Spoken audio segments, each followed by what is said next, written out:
Always wonder how a hitter regroups after that. We're going to find out right now. Runs it full.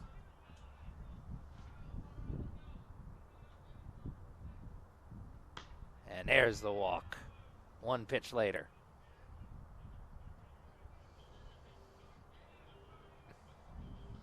That last pitch before then clipped the bottom portion of the strike zone. That one missed outside.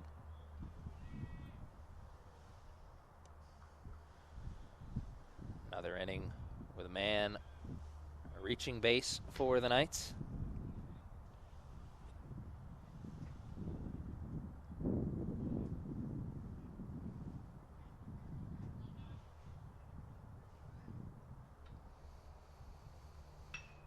Check swing, makes contact, and foul.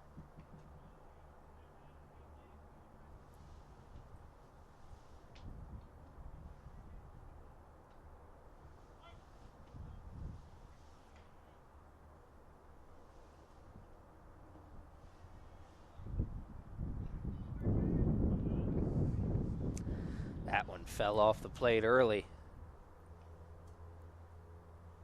2 outs, runner at first. And that runner is going. Ball is to the shortstop on the hop and then to the first baseman on a little bit of an extra hop. Dropped it for a moment. That ball hit so hard that he had an extra time to pick it back up. Nice play to end the second from the Cats defense. Zeros still on the board.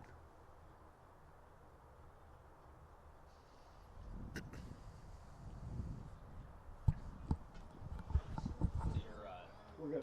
Oh, we're good now? Yeah. Oh, sweet. Huh? Come a sec. Yeah. So. Good afternoon, ladies and gentlemen, and welcome to the Castle here at CCBC Essex. Thank you for joining us in a game that is already underway.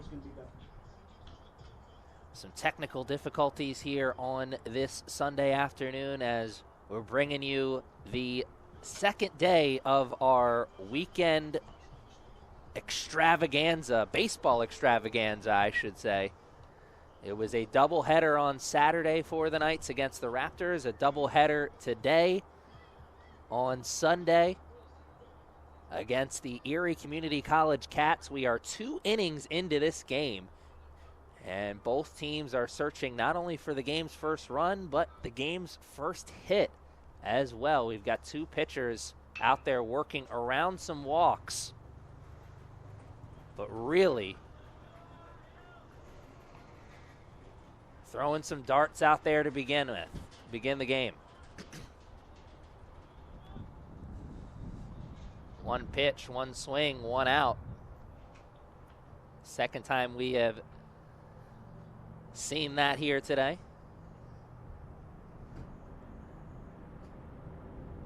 3 pitch strikeouts are a pitcher's best friend, but 1 pitch ground out, you'll take that. That one sent for a line into right. That was hit on a rope, hung up there just a little bit. And now it's 3 pitches into the third inning, and it's 2 outs for the Knights. Potential quick inning for the Cats.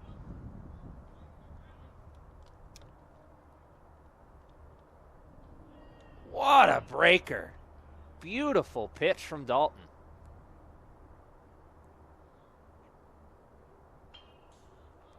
This one up the elevator shaft. He wants it, and he was quick off the mound. Would have had to been Barry Allen to get that one, though.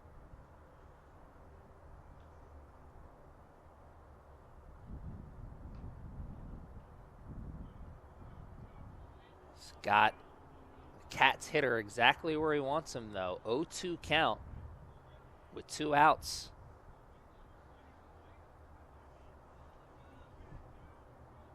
Maybe his best inning of work yet. Down the line, third baseman snags it and makes the throw. And there it is, the 1-2-3 that the Knights were looking for. They got it. They'll look for their first hit when we come back.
This is the second time this season the Cats have paid a visit to one of the CCBC campuses. Earlier in March, the Cats went over to CCBC Catonsville and swept the Cardinals. 8-1 and 4-2 were the finals in that one. Cats coming into this one just one game under 500, 6-7 on the year.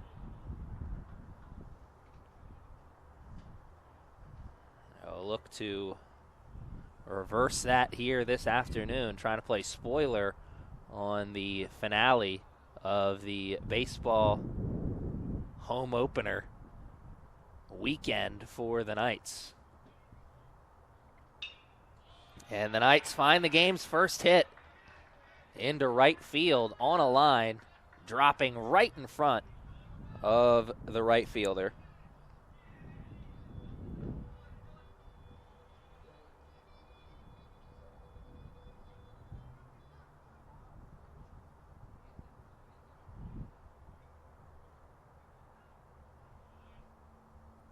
Rodriguez got the hit that time for the Knights. That was the game's first hit coming from the number 9 hitter of the Knights, as now it is the top of the lineup once again. Rayner squaring up for bunt. Looking to move Rodriguez over into scoring position. He bunts it high and out of play.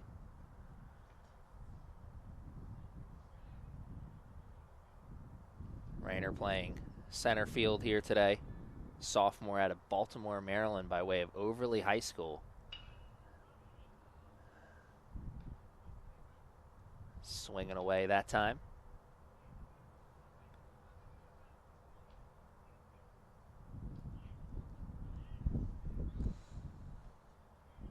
Remember, fans at home, since this is game one of a doubleheader, these two teams only scheduled to play 7 innings. So in the 3rd inning right now, blink and we will be in the later innings. So get these opportunities with someone on and no outs. It's a big moment, and Rayner makes the most of it as he will push him over to 3rd. And that is a nice piece of hitting with 2 strikes. Got 2 strikes on him because the bunt sign was on. Couldn't get it down with the nice pitching. But, hey, let him swing away. He does that effortlessly. They're at the corners now for the Knights. The top of the lineup potentially coming up big.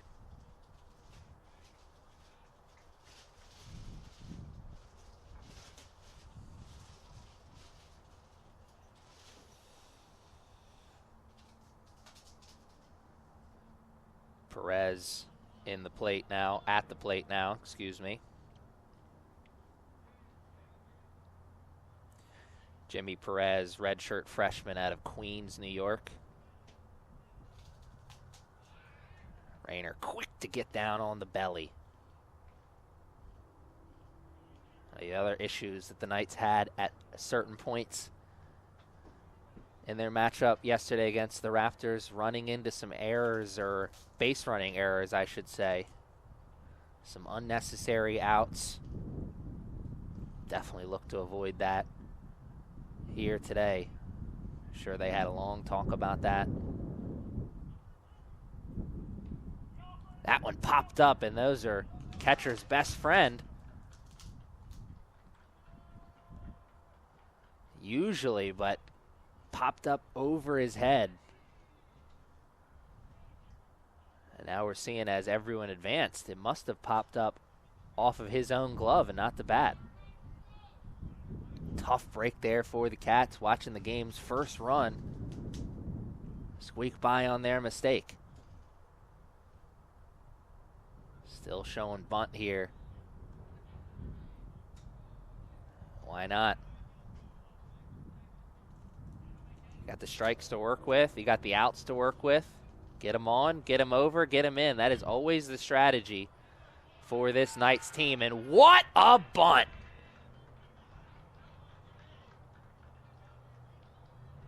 He was in the batter's box thinking about getting him over, and he got himself on with a perfectly placed bunt.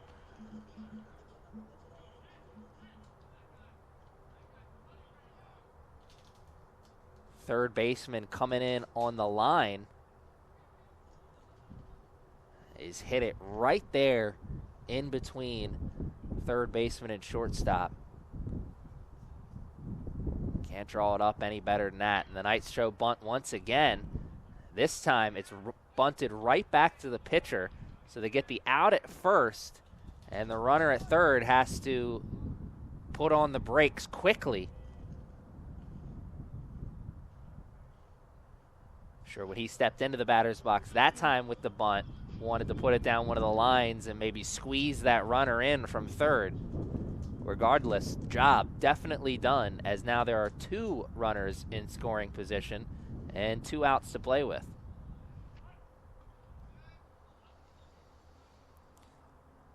So the small ball mistakes that we saw the Knights making on Saturday, they are not making here today. And it's a big reason why they are going to have a 2-run lead here in this one.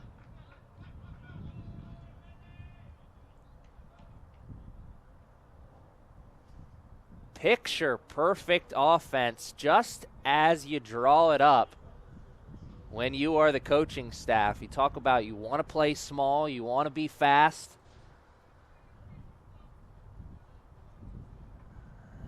Knights were able to take advantage of the small ball, get two guys in scoring position, hit one down the line, and it is a brand new ball game. The Knights have opened it up a little bit. Not only finding the game's first hit and run in this one, they found a few more. 2 hits in this inning, 3 if you actually go back to that bunt single. So 3 hits and 3 runs in this inning for the Knights. Certainly a turn of fortune. Yes.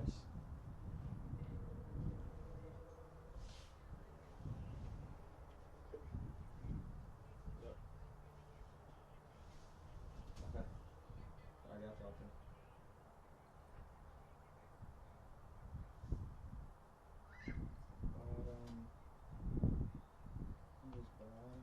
Great job of getting that ball and keeping it in front of him. The catcher behind him, behind the plate. What a pick job.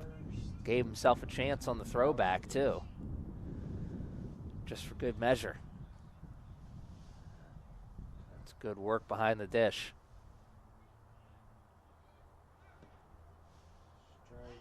More good work, but the second baseman can't catch it on the hop.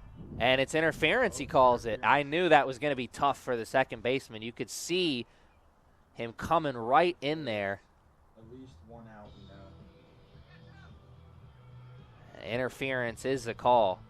It's always tough on those bang-bang plays like that. Or, excuse me, the interference Yeah. was Camera showing. Yep. at the plate. The runner has to make the long trek back to first base. Yep. Guys at first. I don't know if it's 2 outs. So everyone on the At least I know it's at least one.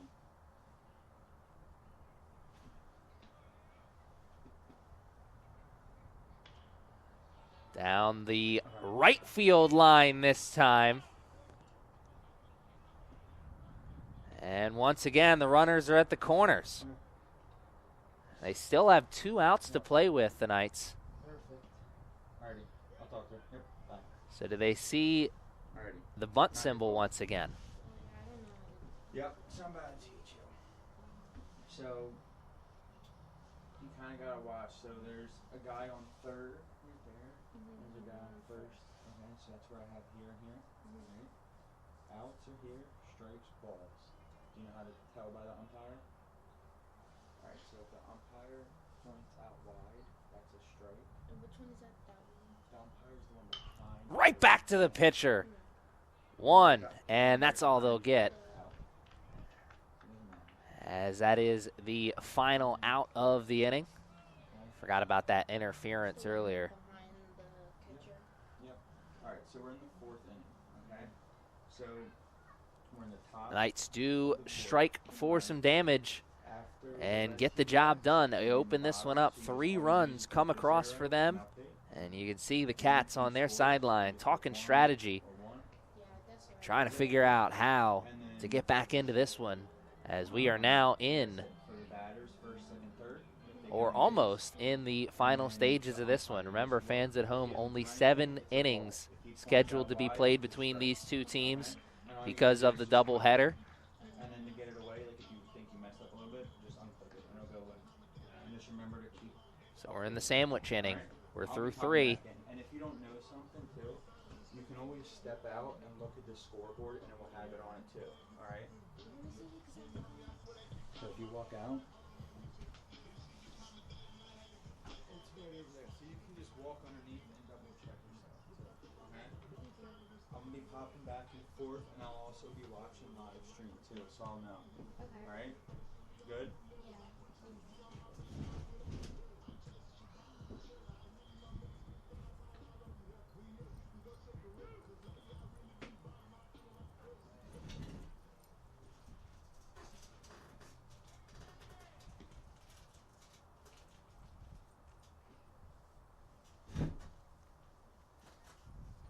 Much different feel to this game now.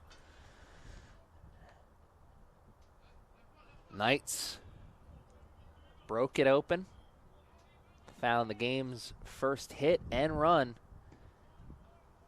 in that bottom of the 3rd, now top of the 4th. Cats trying to answer. A loud one. What a catch down the line in left. And that was the first real solid contact we've seen from the Cats today. And the Knights read it off the bat perfectly. Trailing away from him down the line in left. Made to look easy. Work on the mound made to look easy as well. Adwarley Rodriguez was the one who made that catch. Deuce Dalton still doing the pitching here for the Knights, and he is really settled into this game. That one is sent for a deep drive into center. Not deep enough as Rayner's there. A half a step in front of the warning track. It hung up there a little bit too much. All the Knights fans will steady their beating hearts, as that one looked like it was going for a ride, but it forgot its ticket home.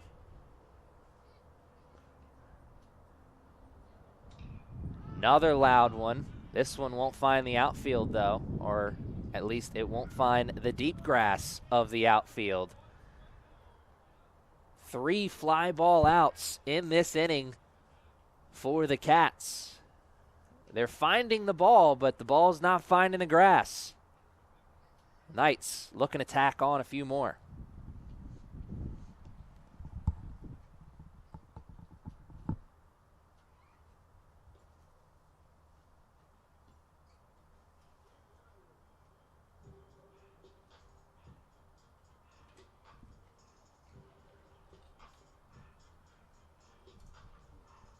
Hello? Okay.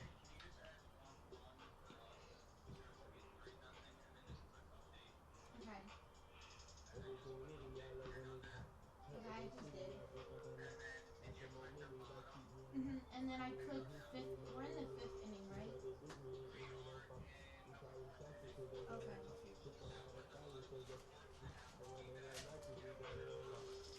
Oh, okay. So it has to be like our team and then okay. Okay. Thank you.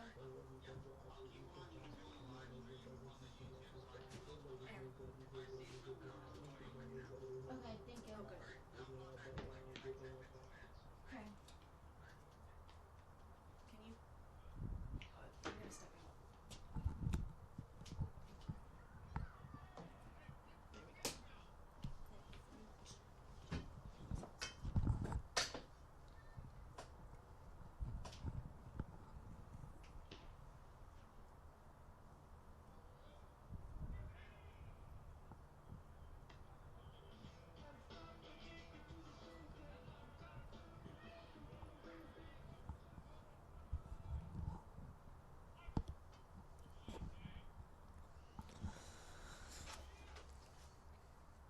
Some warm-up action in the bullpen for the Cats. And it is first pitch swinging for the Knights. And what a way to start the fourth.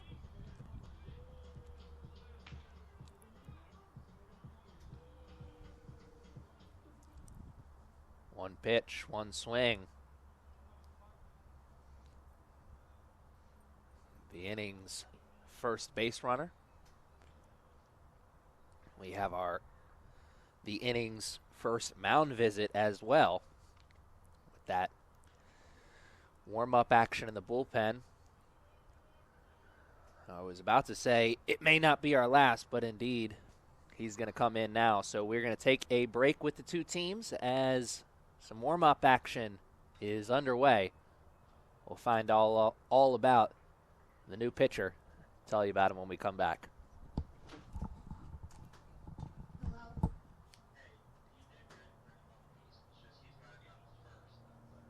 Oh, so it's on the other side.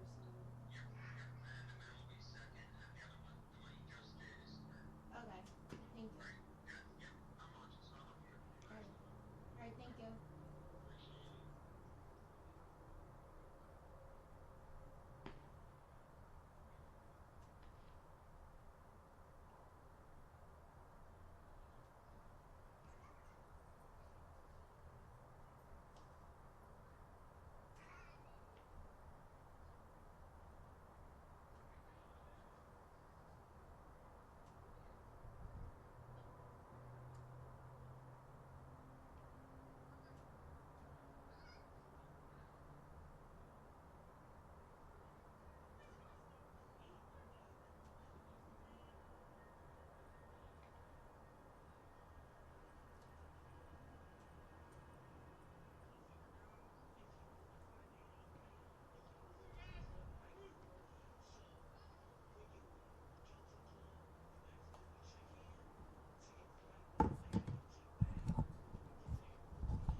Pitching now for the Cats is number 26, Landislau Landwehr.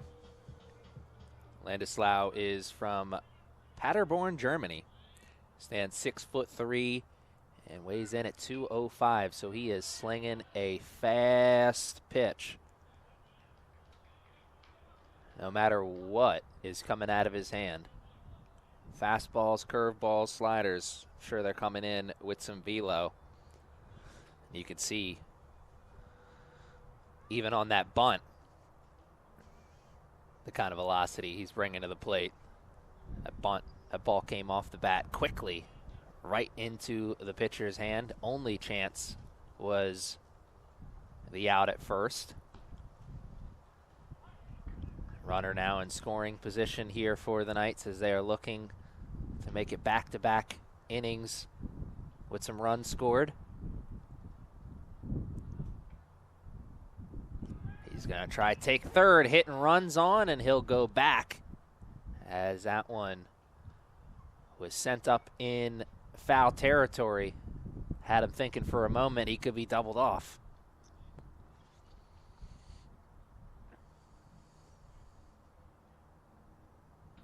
Hartman at second base right now for the Knights.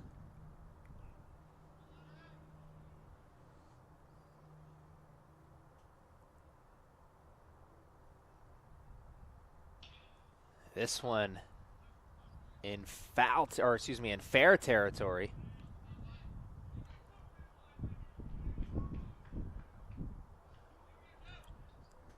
Down the left field line, second baseman does not get a chance to tag up. Hartman will have to stay at second. Here comes Ota.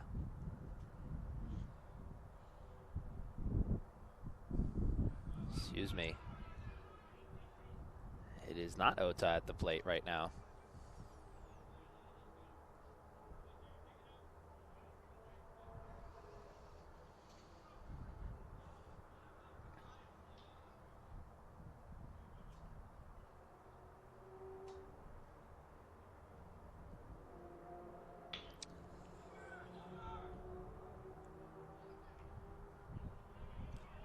And he gets out of the jam, inherits that one base runner, but does not allow him to score.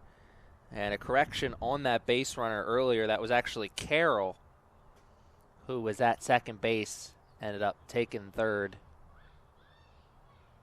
Was unable to come around for the score, though. So it is still a 3-0 game for the Knights. Can the Cats find an answer?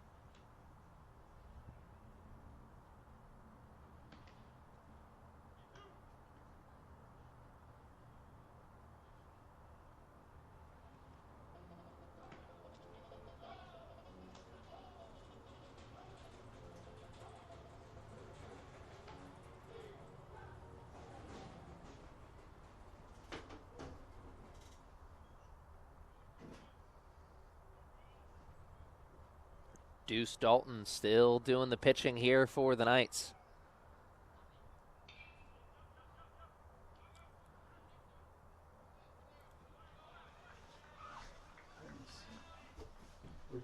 One pitch, one out for Dalton. And with what he's working with right now, that shall not be named. That is a heck of a start to the fifth.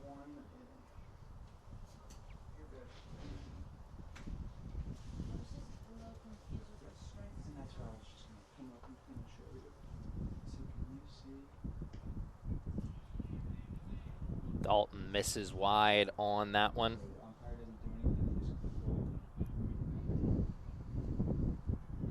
And on that one as well, though you can add low into that, into reasons why he missed that time.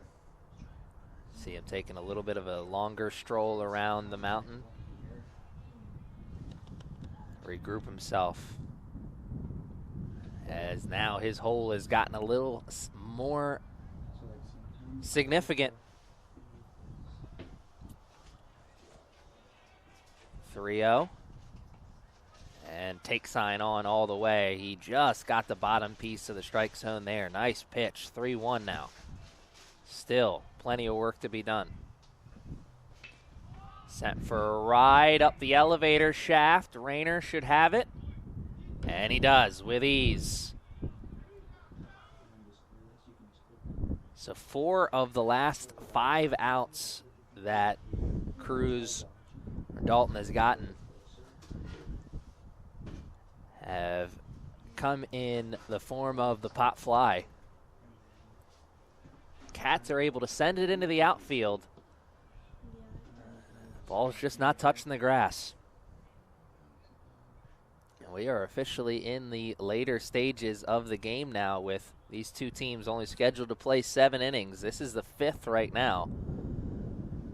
And we're seeing some potential warm-up action over in the bullpen area for the Knights.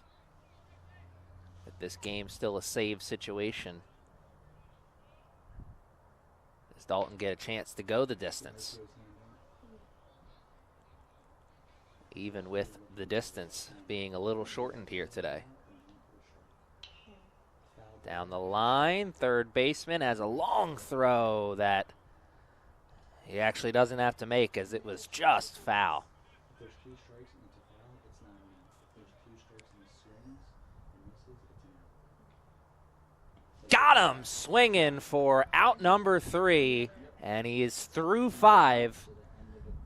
End of the inning, switch it, clear. And he is looking good. Quick update. Also, Aaron, if you listen to him, he'll also sometimes update like 2 balls, 1 strike type of thing. So he also sometimes. Knights will look to add a few more on the board once again. Can we be here for this next inning for you? Yeah. I want to see you do it. And you can even, if you want to be closer to the camera and you can sit in a chair, it doesn't matter when it's on your lap. Whatever is easiest for you to kind of see. Yeah, I think I got this first. Yeah.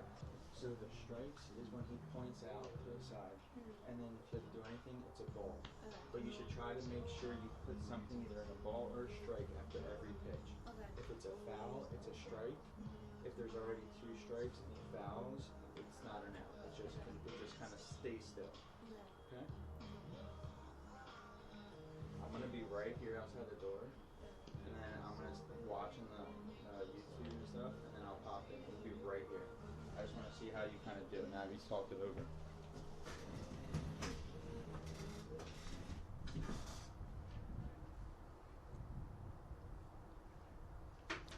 It is the Knights' turn in the 5th.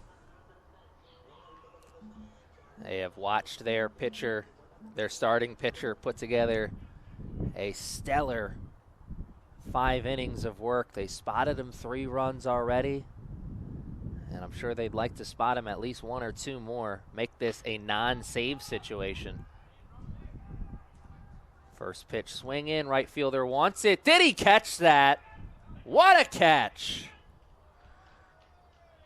How many times do you see someone get to it only to have it pop out of their glove at the last second? That time, caught it and held on to it through the roll.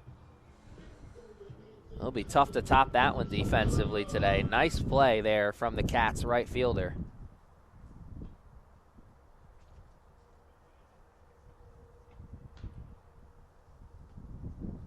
And a few times here today, we have seen 1 pitch, 1 swing, 1 out. You go up there hunting and looking to swing at the first pitch. Always want to be aggressive. Sometimes that is what happens when you have that aggressive mindset. There's been plenty of times for the Knights in particular that they've gone up there swinging at the first pitch today, and it's touched the grass.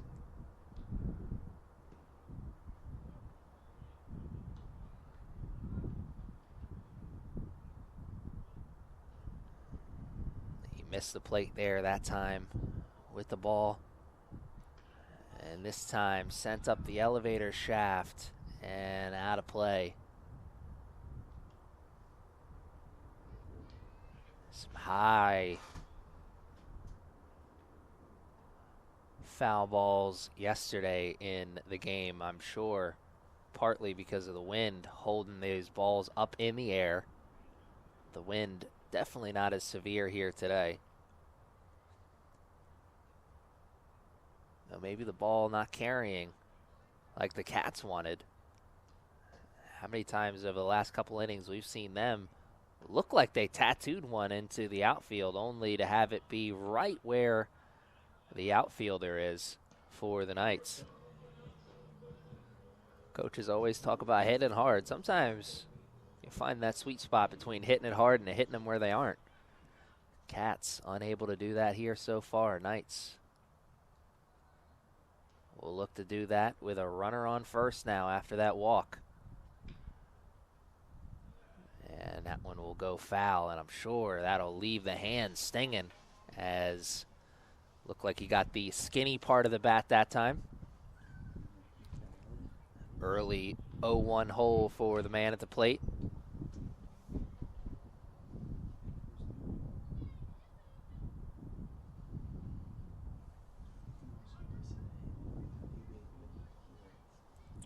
Smith in the batter's box. Hit and run is on, and a perfectly executed hit and run. Smith got the line drive single into right field. The runner takes third, and now they're at the corners with 2 outs to play with. Let's see how quickly we see Smith try and make a break over for second base.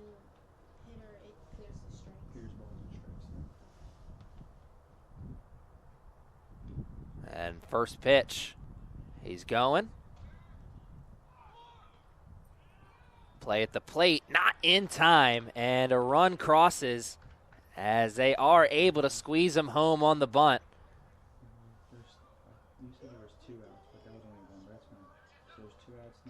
A great job being aggressive on the bases from the Knights that time.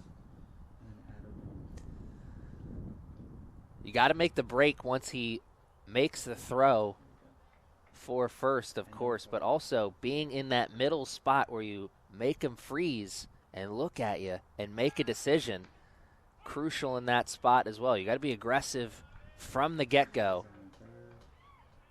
And the Knights certainly doing that here. Smith is now the one in scoring position.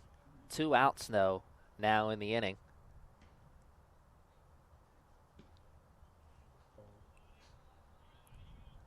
So it counts even if they don't swing? Yep.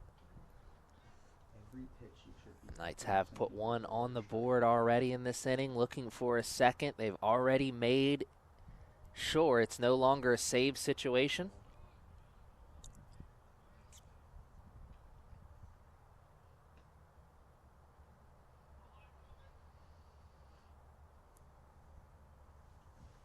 Cats trying to limit the damage.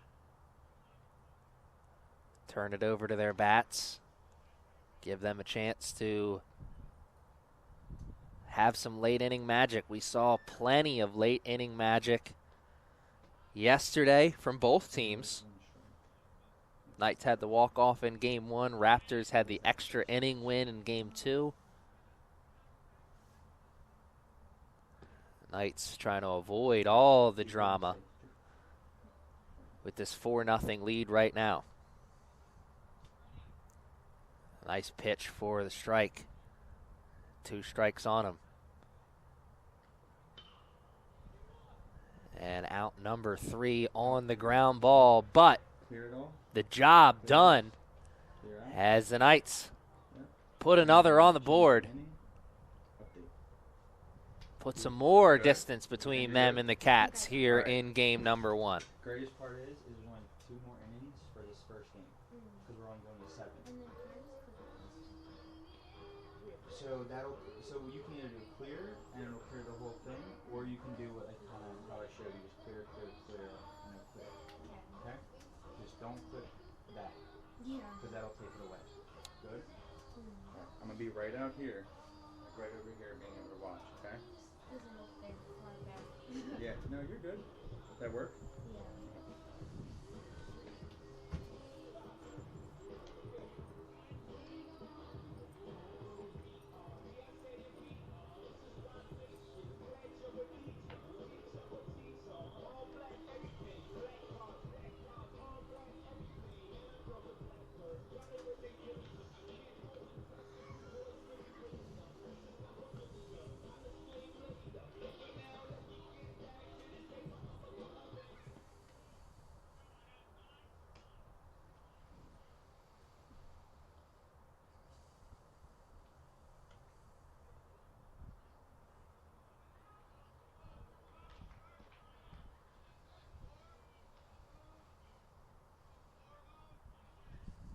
Defenders will take a deep breath.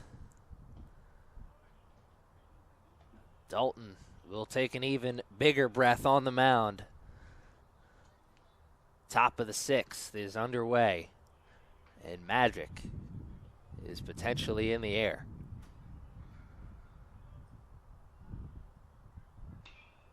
Down the line, first baseman secures it, and the easy out as Dalton chases over to the bag to secure the out.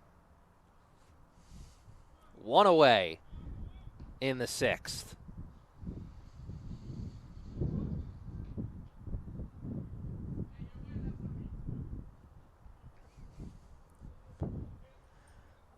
Lefty-righty matchup for Dalton to work with now. And he starts him off just a bit outside for ball 1.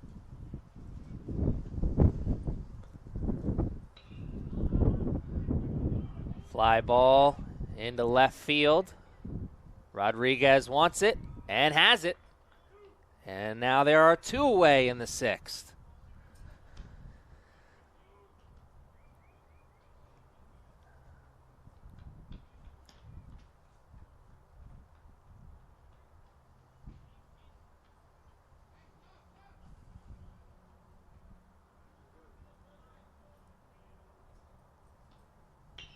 Set for a ride and caught on the hop. What a catch by the right fielder. The shoestring catch keeps magic alive. So you're saying there's a chance. Oh, there's a chance. And it's a pretty good one. Cats will have 3 outs to work with when they come back, and it's their chance with the sticks. First, they got some more work to do defensively.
Starts him off with the outside pitch for the ball.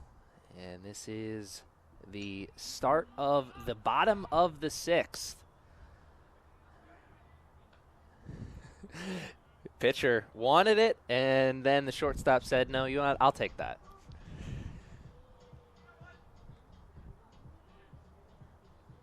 One out here for the Knights.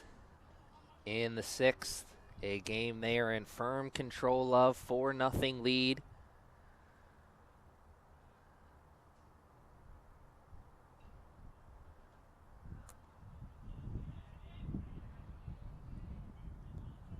The Knights had 4 games scheduled for this weekend. They've already played 2 of them. Almost done the 3rd here. They are just a couple outs away from moving to 3-1 on the weekend, which would push them to 5-9 on the season. And what better time than right now to turn around the slow start to the year? Home opener going the Knights' way with the walk-off yesterday. What a big momentum builder that was. And even in the loss in Game 2, fighting with the Raptors all the way into extra innings. Obviously no such thing as a good loss, but definitely a learning moment for this team and a potential step forward here in Game 1 against the Cats, as they are 3 outs away from getting the Game 1 victory, and also 3 outs away from a moment the Knights starter may never forget.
You have starts like this, the start that Deuce Dalton is having here today. It always takes some special defense behind you, and he's had some special defense already.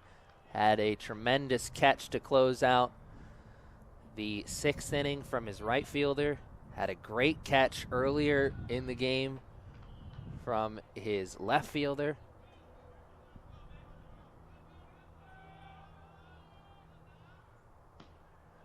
And he starts this inning off in a little bit of a hole, 2-1. His first strike there. Up and carrying, out of play by a couple of hairs.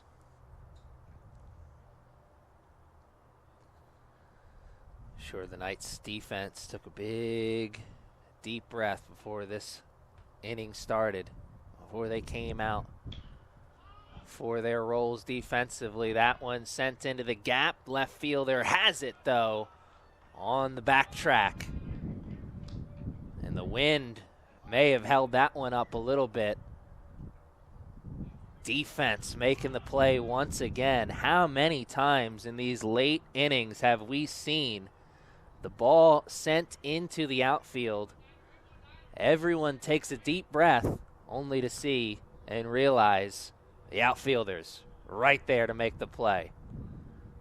Defense picking up their pitcher, who is 2 outs away.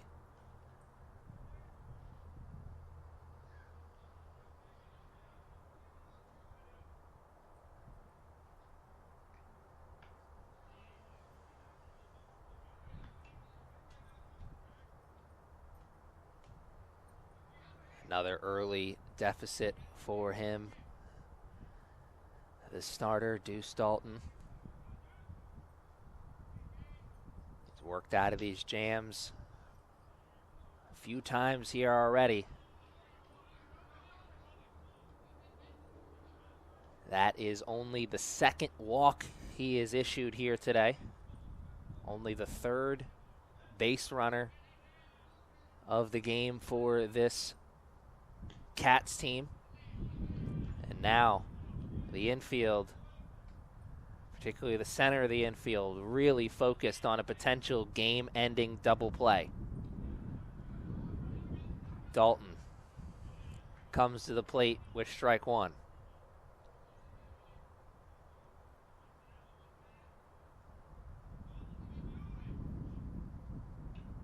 Got a piece of it and right into the catcher's mitt for strike two.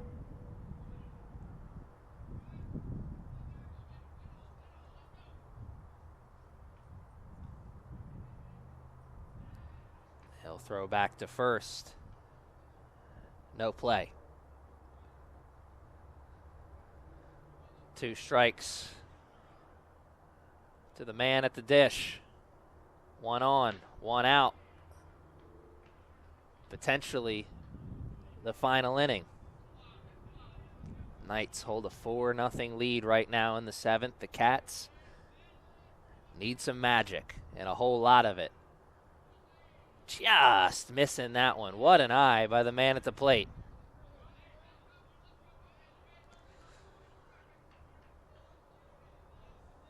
Trying to avoid back-to-back walks. Sent for a ride into left center. Rayner wants it, cannot get it, and there it is. The no-hitter is broken up. And it breathes new life into this one. What a tremendous effort from the center fielder, Rayner. Trying to bring it in on the diving catch. Through the effort, he was able to trap it and make sure the runners did not advance any further than they'd already gone. Second and third for the Cats with 1 out. And now a different feel in this game as the gentlemen in the red jerseys have found their first hit of the day. And the first hit surrendered by Dalton is his last, as they will go to the reliever, and we'll tell you all about it when we come back.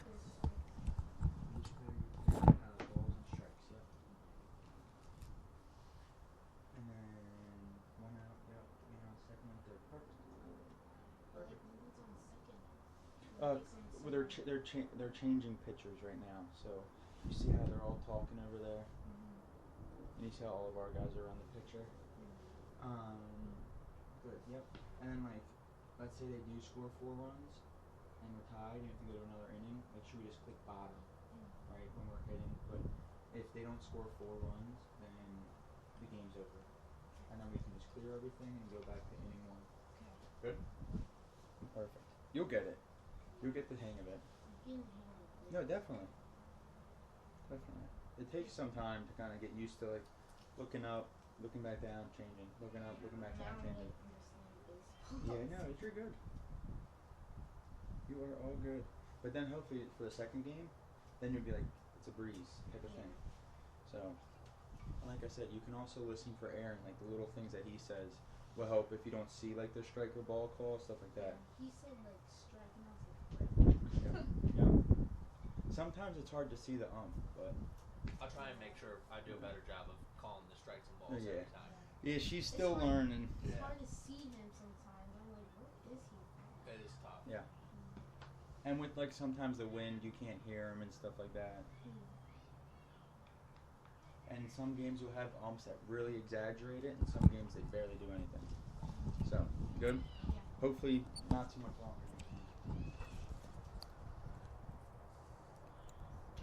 All right, the game has not turned into a full save situation just yet, but it does have a little bit of a different feel to it.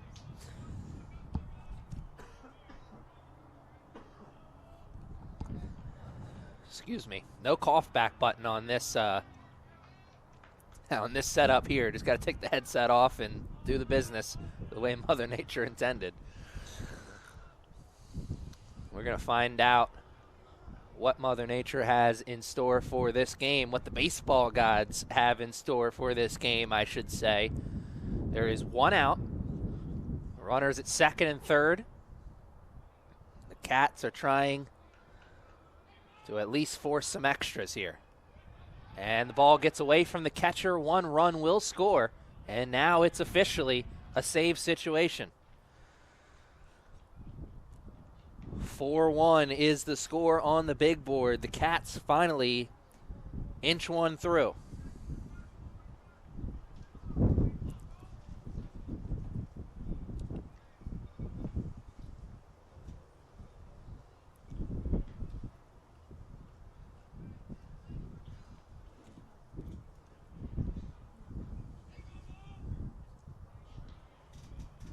Vasquez was the reliever who checked into the game for the Knights. And another pass ball.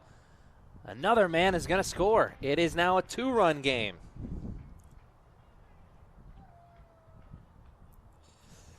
Both gentlemen who were on have come around to score. Miguel Vasquez, a freshman out of Brooklyn, New York, is doing the pitching, and now, more than ever, the job is the man at the dish. No one's behind you anymore. Make this game stay right where it is. 4-2 is our score right now, as that is a walk issued by Vasquez. And we will have a meeting of the minds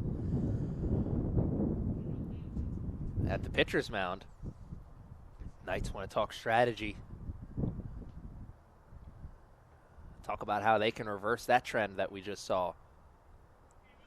We do have some warm-up action in the bullpen for the Knights right now, but that could be for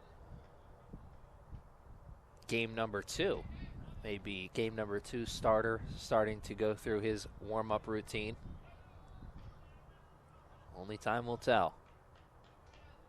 Cats have 2 outs to work with, and they're down 2 runs.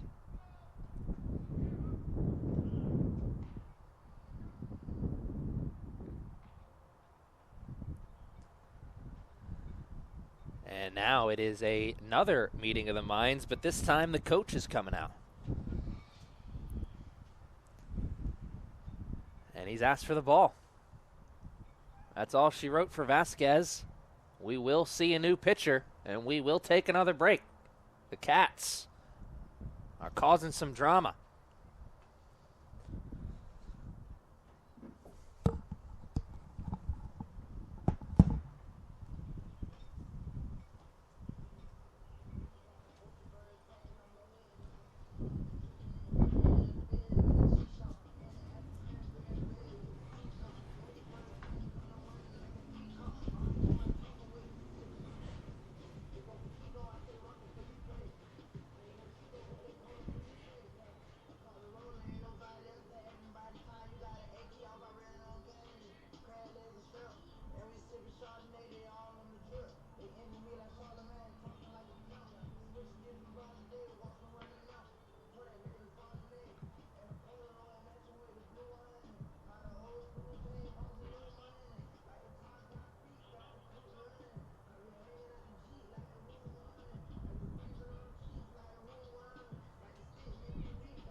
Those final 3 outs, they are usually the toughest.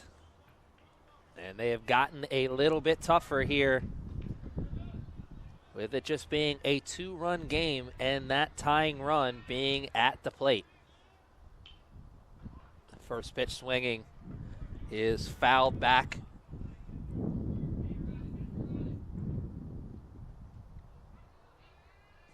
Cats dugout definitely has new life. Some more chatter coming from that third base side now. Understanding the momentum definitely rolling on their side right now. 2 runs picked up in this inning. And that after 6 1/3 of no-hit pitching from the starter for the Knights. Just misses the bottom portion of the plate there. An early hole, 2-1.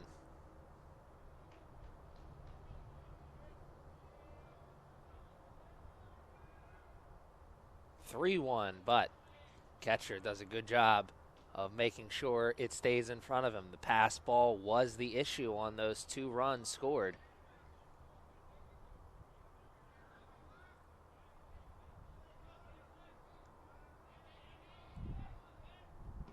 And right back into it, as that is now 2 outs in this one. Forgot about that foul tip earlier in this at-bat, so the count was actually 3-2 on that one. What a big strikeout that is. The Knights now just 1 out away. That'll steady the beating heart just a bit.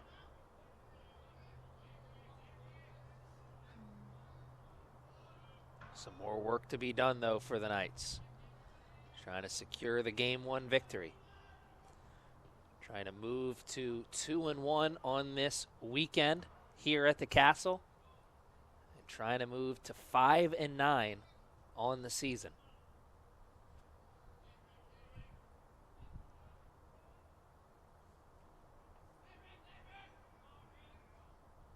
And the Cats jump off the plate on that one. Good pop on the mitt, but a ball.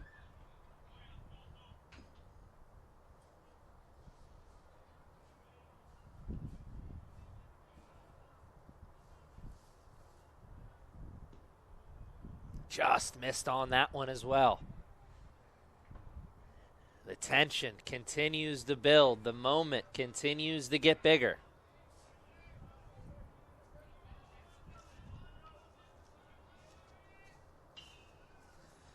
Up the middle, and he takes the easy base, and that is all she wrote for game number 1. Final score in this one, 4-2. The Knights pull off the victory. We'll have a little bit of a break in between games 1 and 2, and we'll be back with the action after this.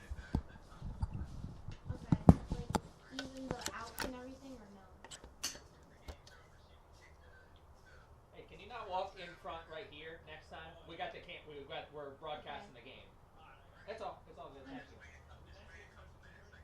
you. It's supposed to, but it'll probably be closer to 2:45. No problem. Oh, it's all good.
playing the same team? Yes.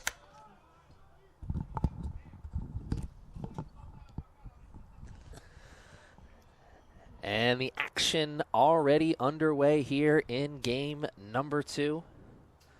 The Knights taking on the Cats, trying to make it a clean sweep of the Cats.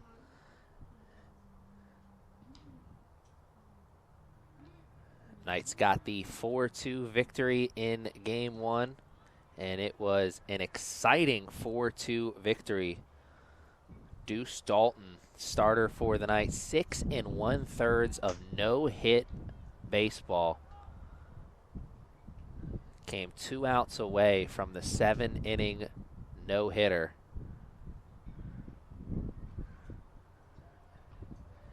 Erie Community College Cats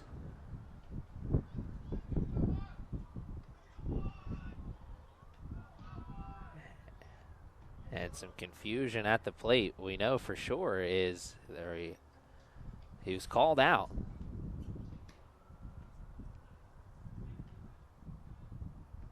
And now we got some warnings being issued by the bench. Or to the benches, I should say.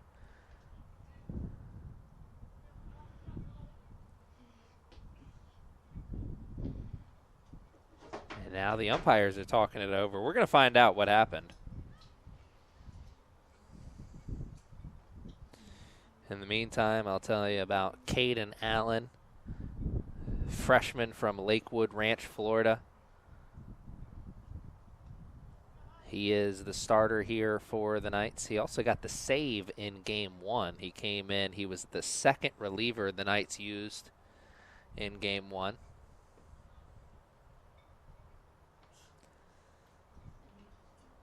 Got the save and getting the start here in game 2. It's a long talk between the umpires, and there it is, he's out. I am not 100% sure what went down there and what all the confusion was. But we know for sure there's 1 out here in the inning.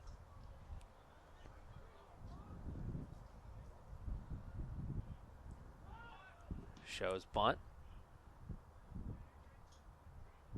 Decides against it.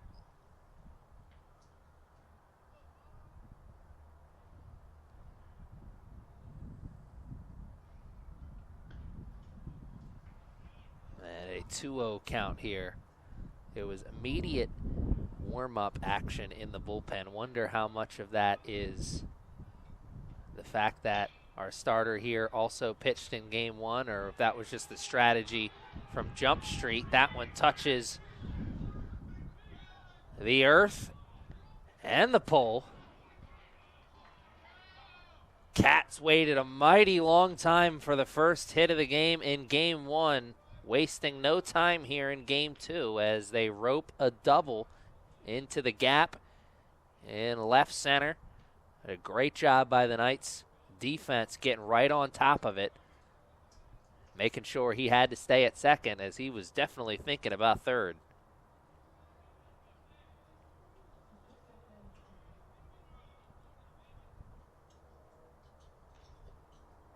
That was some real good, solid contact.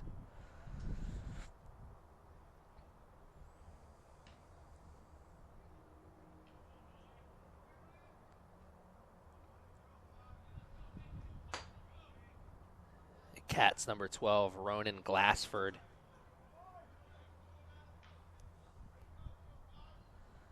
Glassford sitting at second base right now, hoping one of his teammates can drive him in. 2 outs for the Cats to play with, and a man at second base. And a balk. And that man will now move over to third base. Scoring opportunities become that much more interesting. The defensive mindset also changes as well, as you see from the infielders. Everybody on that short grass. Potential play at the plate. Just misses on that one.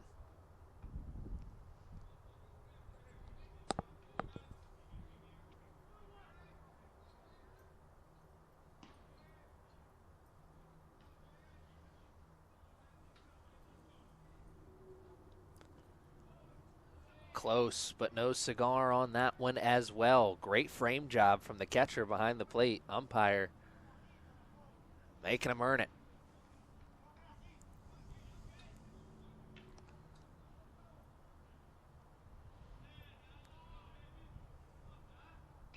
Swinging for that one, deep and out of play down the right field line.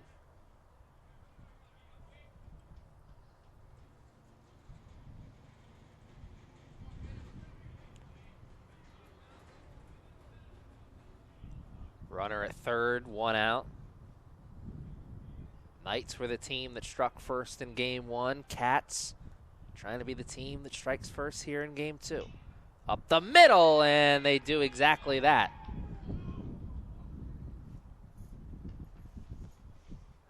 Back-to-back hits for the Cats. Bring in the game's first run. And not only just back-to-back hits, back-to-back balls that are really hit well. That was a trend that was starting in the later innings for the Cats, as they had 4 outs in a row at one point that were on long fly balls that were hit well, but the Knights tracked them and made the plays. Finally, they were able to get one to touch the earth in the final inning, and they are picking up that momentum that they had swinging the sticks in game one, rolling it right here into game two. Offense for the gentlemen in the red jerseys, coming around to score first in the first inning. Knights trying to make sure it's one and done for them.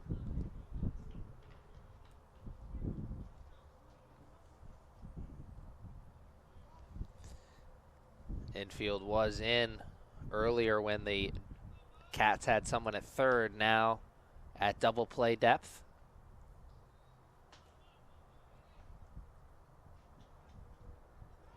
Time.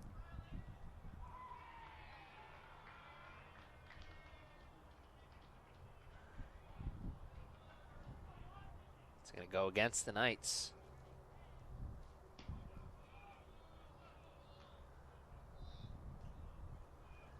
So the excitement from the Cats dugout. Big swing on a pitch that fell off the table. Nice delivery.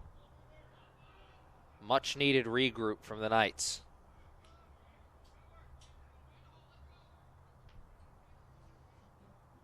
Caden Allen trying to find the sweet spot here. Sure, he's trying to keep the ball low in the zone. Give his defense, a chance to create an inning-ending double play. And Knights have been cut here once. Trying to avoid spilling any blood. That one sent for a ride. Left field, Rodriguez is there, has it right at the warning track, and quickly he gets the ball in. Everyone thinking that was potentially going to touch the earth. Runner was caught in between first and second, so no chance for the tag up. So with 2 outs, Cats try and make a little 2-out magic with that runner still at first.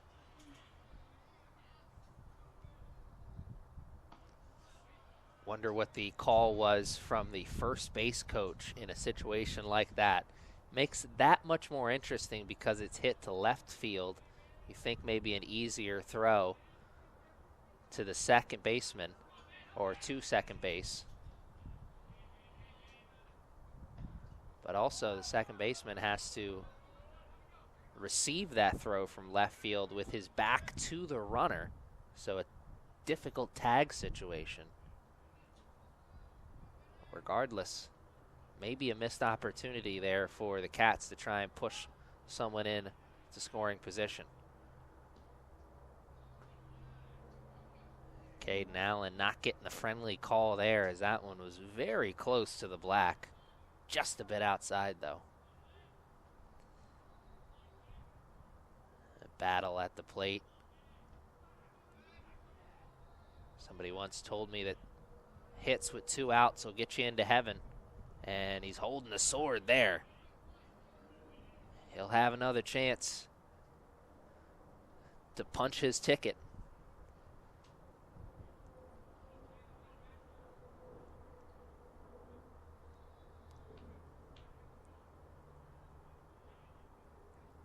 Two outs in the inning. Man at first. Knights trying to limit the Cats to just one run. Up and off the glove, runner never even thought about making a move at it.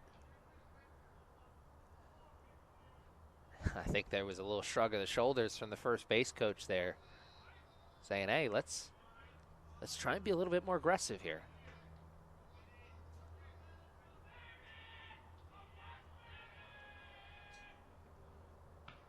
Big strikeout to end the first. Allen gets him chasing on the high heater. Good pop of the mitt.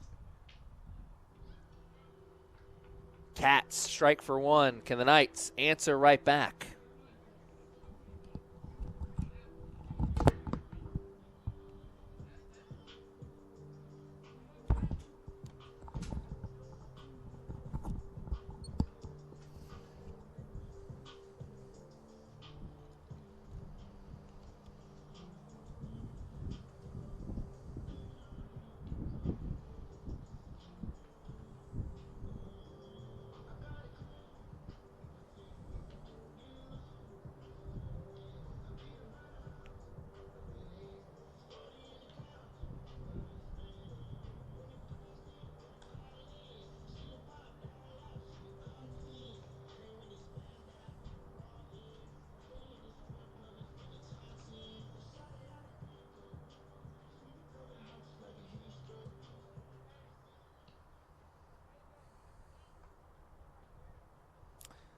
Six-two Aaron Cabrera from Tucson, Arizona, by way of Ironwood High School, is the starter for the Erie Community College Cats. Starter for the Cats has been spotted an early 1-0 run. What does he do with it? It was a while in the game before the two teams found some offense in game one. The Knights broke through with 3 in the third. I believe maybe the fourth it was. Regardless, point being, two starters had a successful first trip through the lineup. That is not the case here in game one, as already the Cats have scratched across one.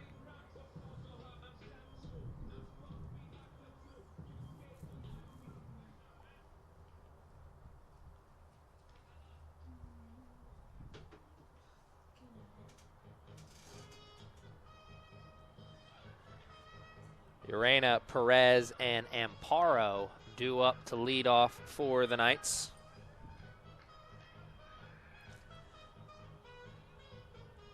Urena taking over for Rayner, who was playing center field in game one. Probably getting the start over Rayner here in game two because of the lefty matchup with the pitcher. Rayner batting from the left-handed batter's box. Urena from the right.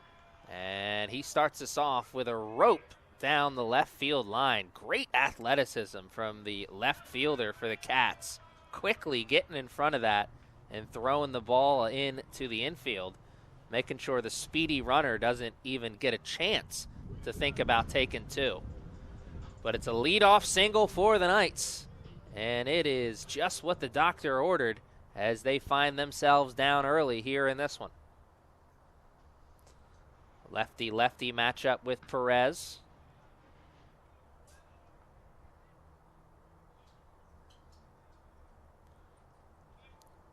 Perez playing shortstop here. And batting in the second spot. And Urena maybe could have thought about third there if he went in standing, as that is a steal on a passed ball. So he would have had it probably even if there was a play. That was a great jump from the leadoff man for the Knights. Home team already with somebody in scoring position. No outs in the inning. Rope to the second baseman, off of his glove and into the outfield. The Knights will score one. And oh my, that is a ground ball with eyes. If you grew up playing the game, everybody's dad told you, hey, don't worry about it. Just hit it hard. Sometimes good things happen. Example number one right there here today. Knights hit it hard right at the second baseman, but up his arm and into the outfield for the error and the run scored. And this game's tied. Both teams scratching across a run in the first. Can the Cats do what the Knights did afterwards? Buckle down and make sure it's just one. 3 outs for the Knights to work with. And now another runner in scoring position as the balk will put Perez at second.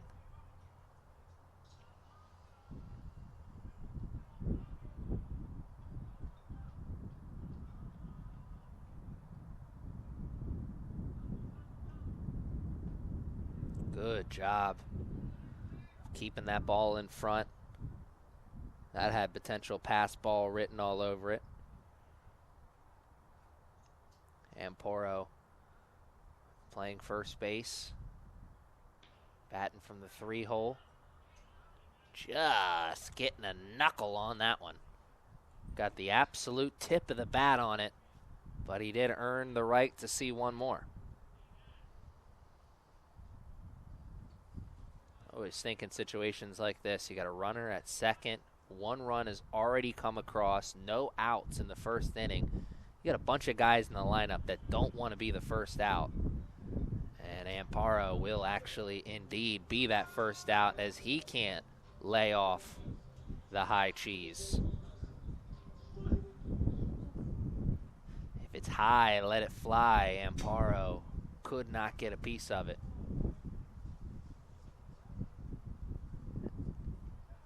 And he's coming back as maybe he did get a piece of it. Or maybe everybody else's math was wrong and the ump was the only one who had the math right. Regardless, the 3-man for the Knights is going to see one more, and he'll send it into the outfield for out number 2. Or out number 1, excuse me.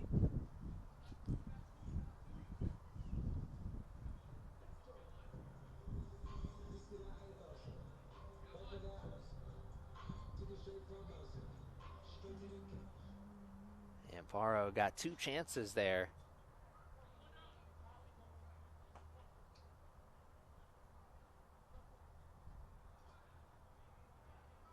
Couldn't move that guy over from second base, and now the cleanup man for the Knights gets a chance to hit with that runner still at second base.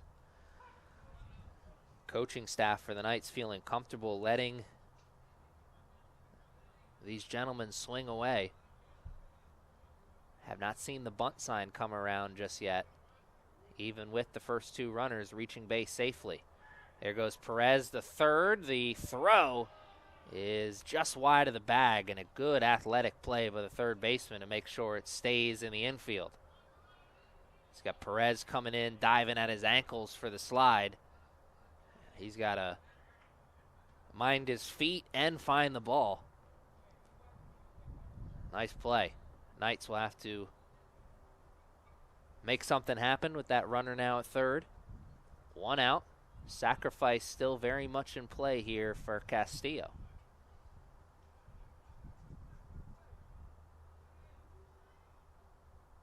Castillo sends it foul down the first baseline.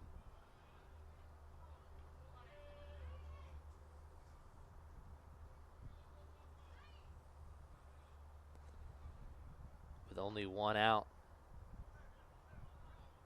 and the hard contact already from the Knights, the middle infield for the Cats is playing back, expecting this ball to be hit and also expecting to just take the out at whatever the easiest base is.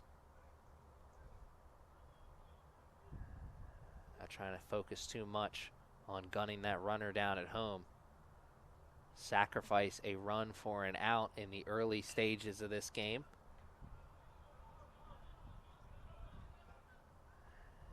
And out of play. Everyone thought they had a chance at it. That fence is deceiving. You're looking at the ball, gauging where you think the fence is, and then you realize, oh, I don't have it.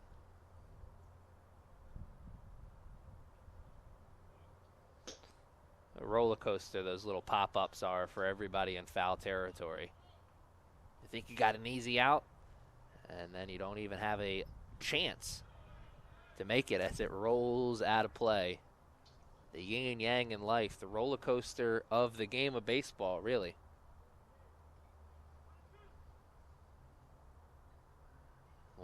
1 minute ago, the Cats were up 1. Now it's tied, and the Knights are flirting with run number 2. Runner at third with 1 out. Bottom of the first, Castillo battling here.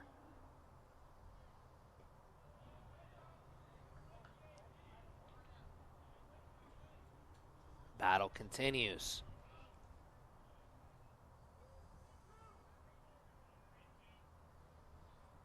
Full count pitch. Got him swinging, and there is the first strikeout of the day for the Cats, and a big one. That is a situation where the strikeout is exactly what they were looking for. Certain situations and moments in the game, not all outs created equal, and out with the ball not being put in play, that much sweeter, that much more special. That was definitely one of those moments. They got the out at the plate, no chance for the runner at third to advance, and now 2 outs. The Cats 1 pitch away from getting in and out of this jam with just a little bit of damage. Got to find the plate. 2 straight balls here. Hitters count to start off.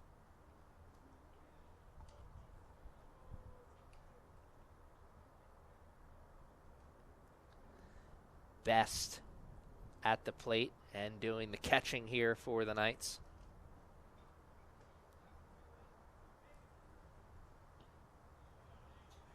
And he has worked himself into a favorable position. Patience gets you mighty far in life. Is the take symbol on? It is.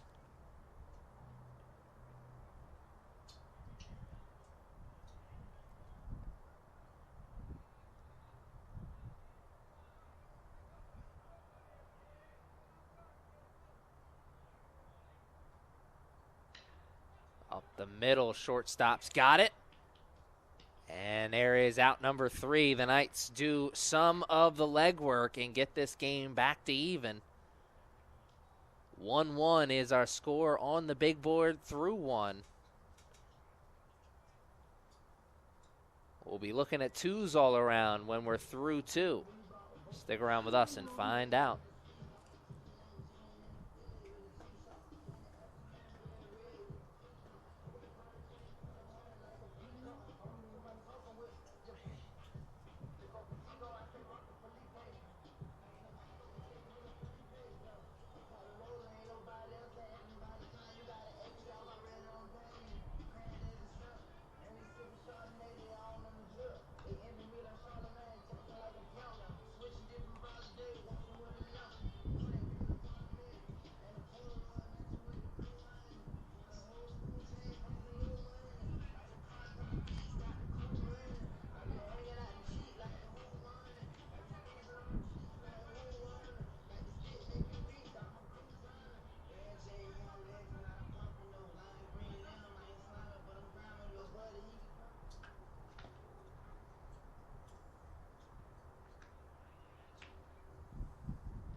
6, 7, 8 due up for the Cats.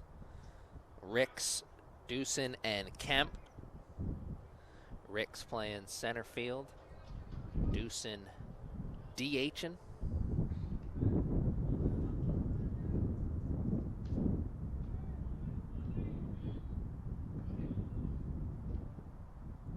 I'll try and get somebody on for the number 3 hitter, Kemp, when he comes around. Cats scratched one across in the first, and then watched the Knights do the same. Their lead was short-lived. It was the only time this afternoon they've had a lead over the Knights, though. They were trailers all the way through in game number 1. Cats trying to pick up the split here in game 2. Trying to play spoiler on the hopes that the Knights have of the sweep. Close out this home opener weekend extravaganza with a 3-1 record. And there is a swinging strikeout.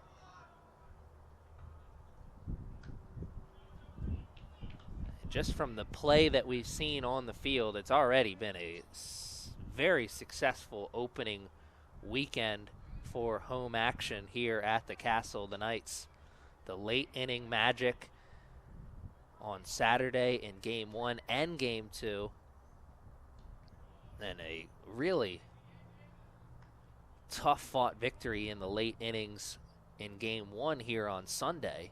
Looked like it was going to be an easy one, especially with the pitching going 6 1/3 of no-hit ball. Cats found a little magic. Knights were able to shut the door at the last second. What's going to be the story of game 2? What is going to be the mindset of this Knights team when this weekend is over?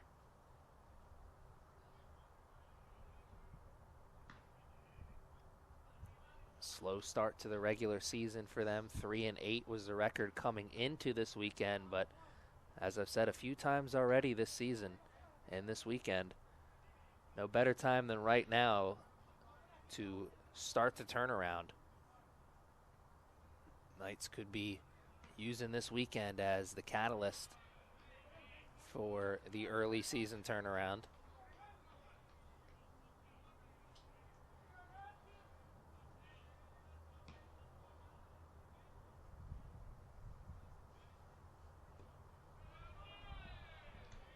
Popped right in and out of the glove.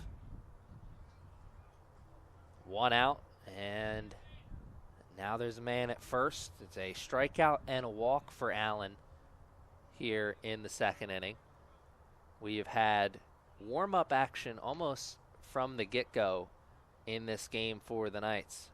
I wasn't sure how much of that was Allen and the leash or how much of that was just the goal or plan for the coaching staff, since Allen did come in game 1 and get the close as well. They could have come into this one knowing that, hey, look, we're going to use a couple of arms because we were able to get through game number 1 the way we were able to get through it. And really, it's not just game 1 that has saved the Knights this weekend. They had a good pitching performance in game 1 against the Raptors as well, where their starter was able to go deep into the game. As you see the Cats foul one off the shin bone there, that'll leave a mark. Umpire says, let's get that baseball out of play. It's got some skin on it.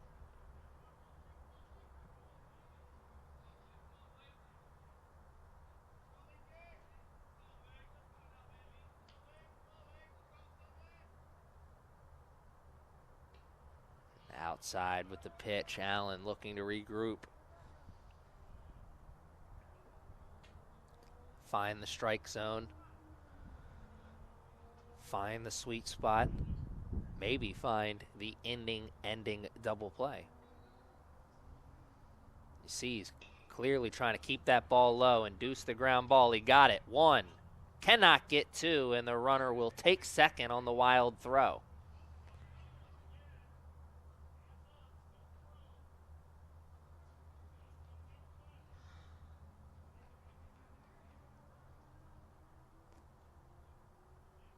That was a speedy runner right coming down the line. Would have taken an absolute perfect throw from the second baseman just to have a chance.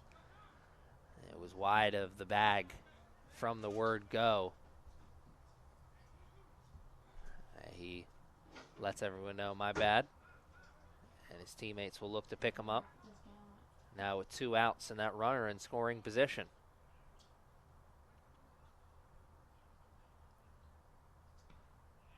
Allen thought he had gotten out of the inning, only to find out he has got just a little bit more work here.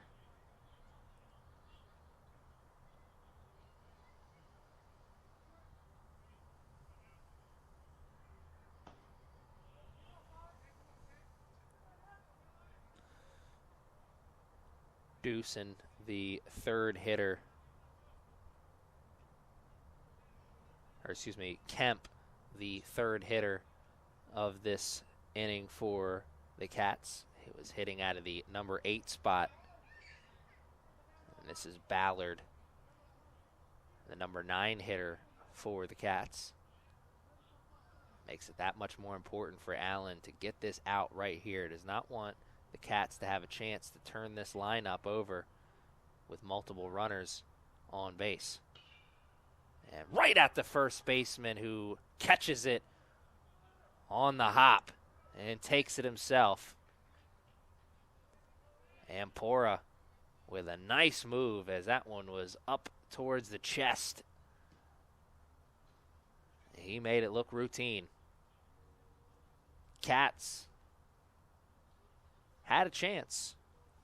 Couldn't make the most of it. Knights trying to create a chance of their own.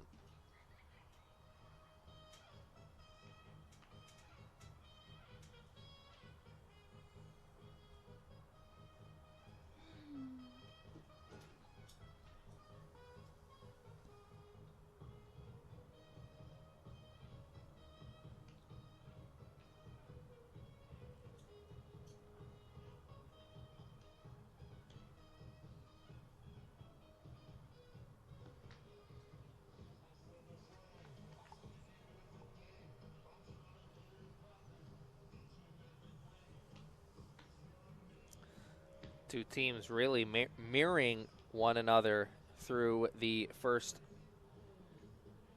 couple outs of this game. Both teams got 1 run across in the first inning. Both teams started the second inning with their 6, 7, 8 hitters.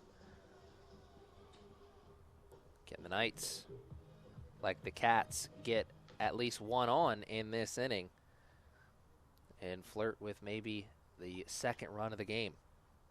It'll be Ota, Esley, and Holland here for the Knights.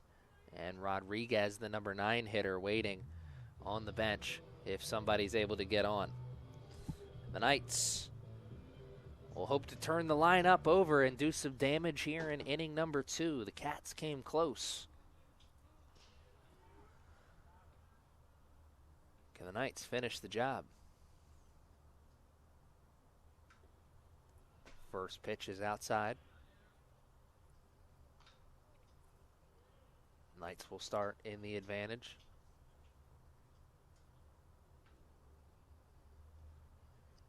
And quickly,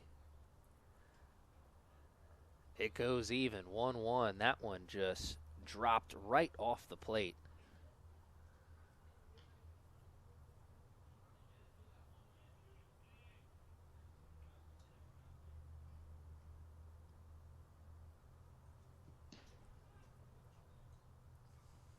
Cannot replicate it on the third pitch, and it moves to 2-1. We see some warm-up action going on both sidelines now. And you see it is not coming out of his hand the way he likes it right now. That one, no doubter, ball from the start. And now it'll run to a full count as Ota fouls off the 3-1.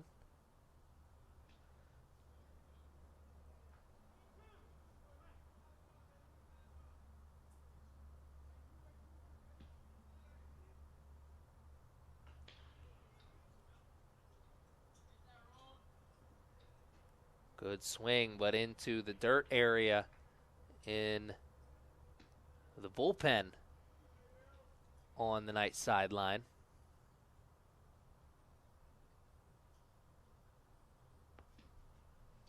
Nice even swing through the strike zone. We'll look to straighten that out just a little bit. Get the timing down. And unsuccessful as that one falls off. Beautiful pitch for out number 1. Cats come out on top of that battle to start the second. And man, what a recovery there from the Cats starter, as that was maybe 2 or 3 pitches he had in that sequence where just didn't look real good coming out of his hand, but he kept with it, battled, and got a big strikeout on a very pretty pitch. Out number 1 in the second inning.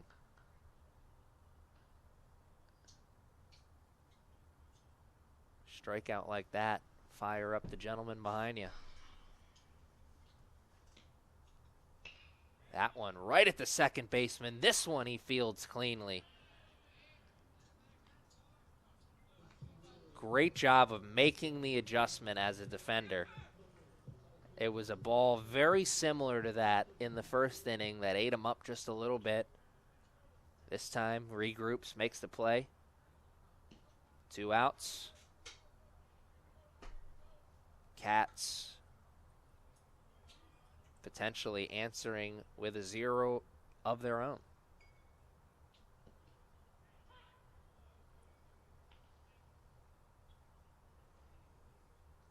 If that's the case, we could have a little anything you can do, I can do better game unfolding in front of us. The Cats put 1 on, the Knights put 1 on right back. Now potentially trading zeros.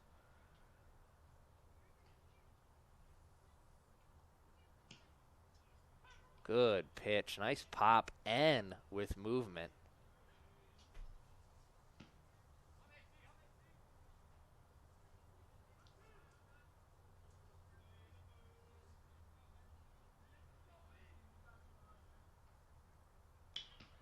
Right to the third baseman. That gets up on him on an odd hop.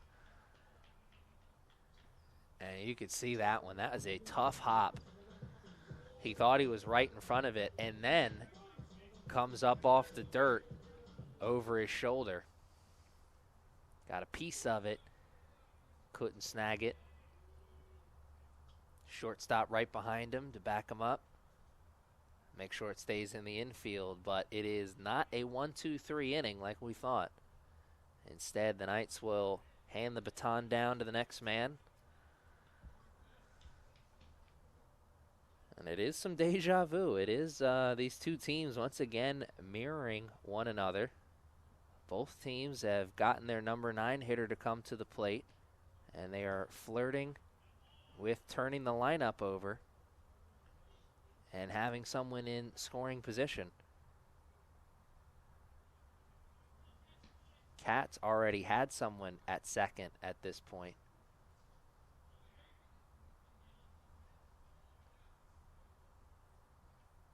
Knights trying to make it maybe potentially 2 men on, and there goes the runner to second. Good throw, but it gets away from everybody by a half a second.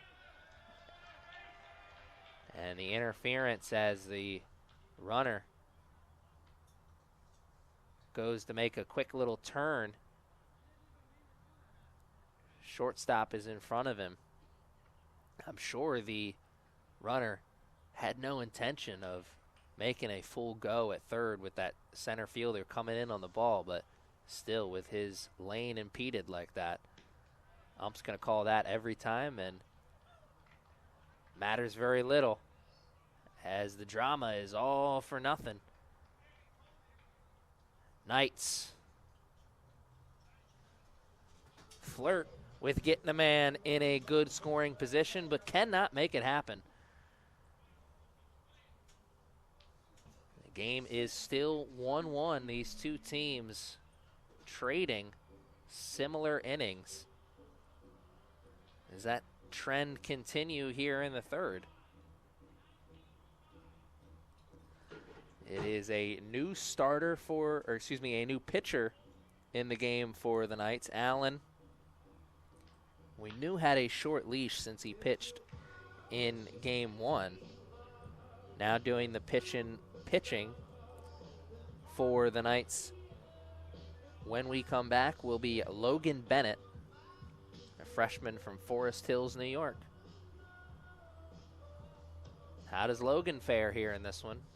Saw him doing the long toss before the game, so he knew his number was going to get called here.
Logan starts off with a pitch with some nice movement there.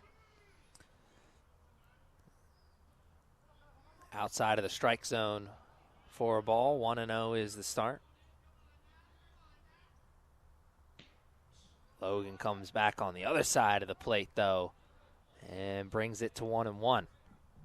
That was a pretty pitch. Heard the pop of the mitt, and the contrast there on from the first pitch, I should see. He's trying to go back to that outside slider, it looks like. Just missing once again. Runs back to an advantage for the hitter, 2-1. And he sends the 2-1 pitch up into right field. Right fielder wants it and has it for out number one.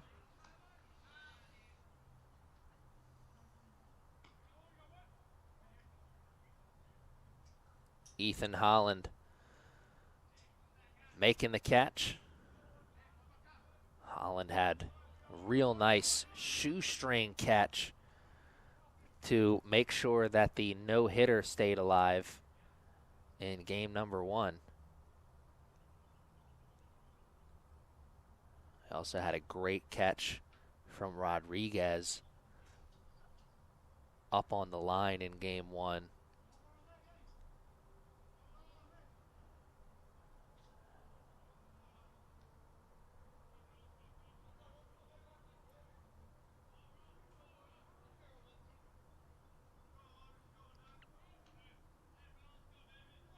Shows bunt, and it goes high.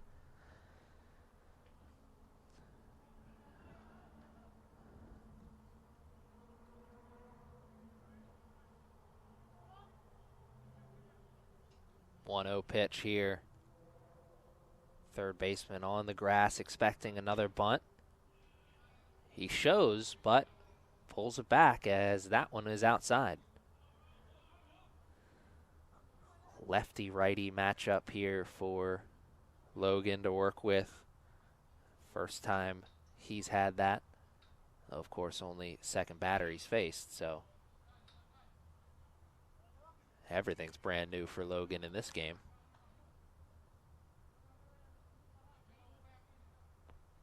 First strike on the board 2-1. Hitter advantage once again. Second batter in a row who's worked himself into this same count. Second batter in a row who's made contact on the next pitch he saw. This time, the Cats touched the earth on one.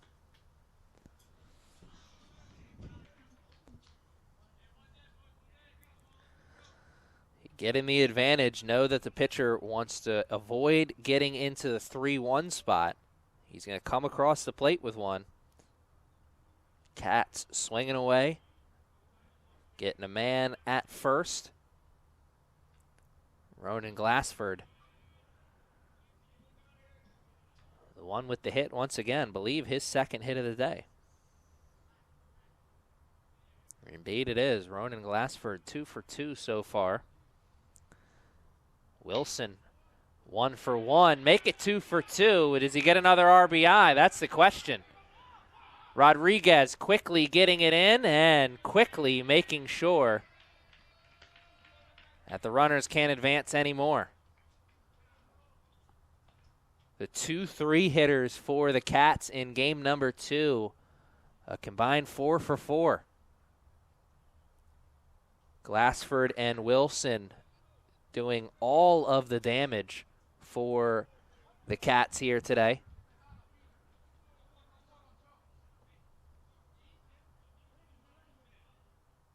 Somebody going to pick them up. They've got two outs to work with.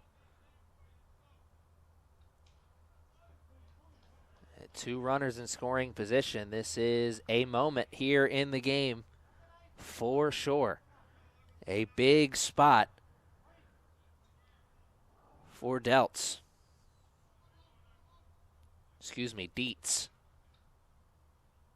Dietz swinging away at the last 2.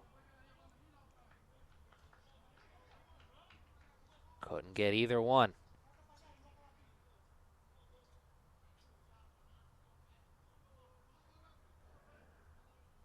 Infield is in on the grass. Outfield in front of us talking about what they're going to do if the ball's hit to them. Trying to make sure and keep these runners right where they are. This is a big spot in the game. Tied. 3rd inning. 1 out. 2 runners in scoring position.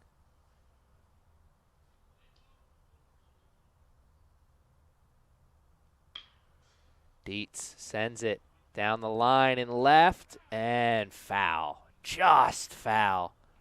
It does not get much closer than that. And the Knights left fielder, I'm sure, sigh of relief.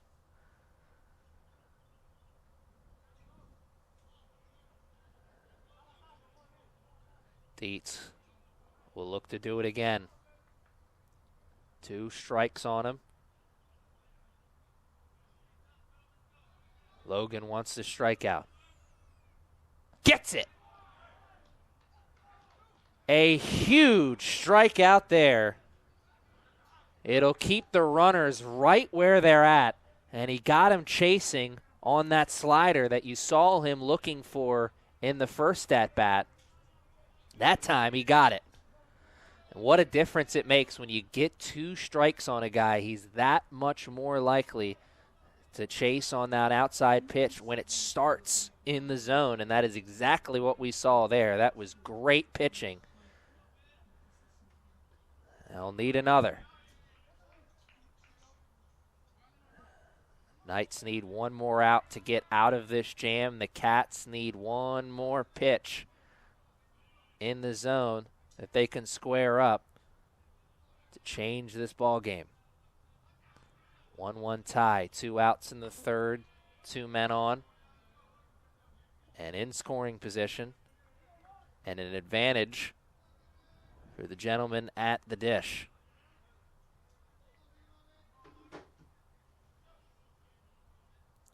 2-0 count will run to 2-1 after a big cut.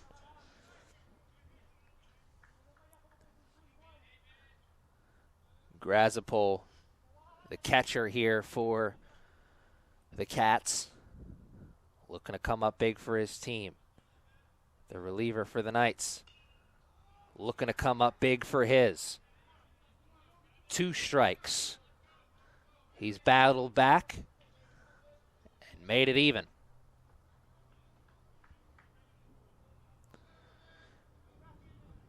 Moment. It's just gotten that much bigger. The tension rises up a notch. 2-2 pitch. Sent. Out of play. We'll do it again.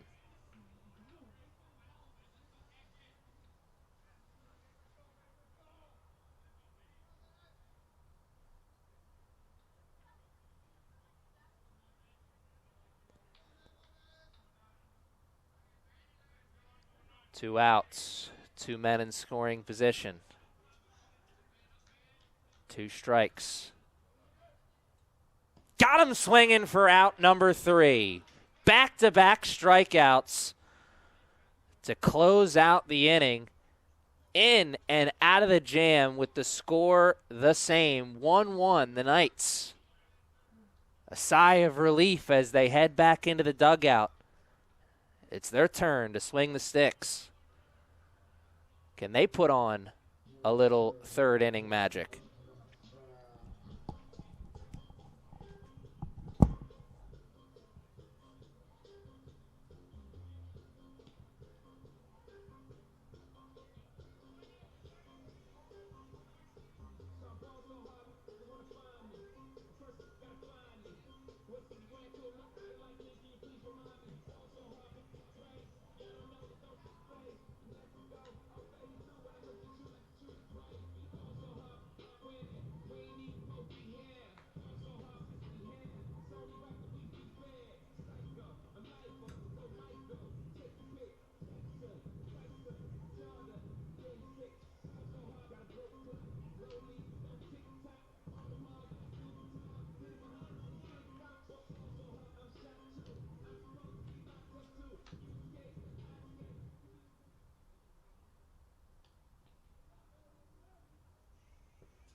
Top of the lineup is leading the Knights off here. Urena picked up the only hit of the day for the Knights his last time into the batter's backs. Eventually came around to score on an error committed by the second baseman. That was the run that tied this game back up and got us to where we are at right now. A 1-1 game. Bottom of the third inning, just moments away from starting. Still lots of time left in this game, but also, remember fans, these two teams only scheduled to play 7 innings because of the doubleheader.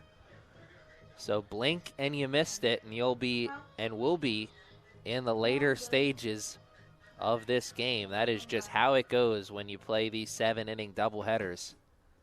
You got to strike early, strike often. Down the third base line, just foul, and I was ready to watch him flex that cannon. That was going to be a showdown at first between the speedy runner and the gun of the third baseman. It's a battle we'll have to wait to see later. 1-1 the count now as he leads off, or lays off, I should say, the outside pitch. Big cut on that one, and the advantage now for the Cats, who I notice have a new pitcher in this one.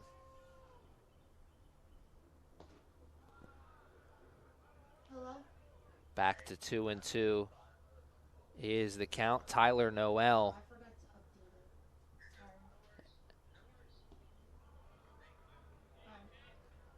Noel has moved it to a full count. Noel, a left-handed pitcher, stands 6 foot from Alden. And just missed that. So, excuse me, that one, I thought indeed that was the full count pitch, that last one. So that will be a walk. A walk to lead off the third. And the leadoff man here for the Knights has reached base safely. Both times he's stepped into the batter's box. Coaching staff, gotta love that.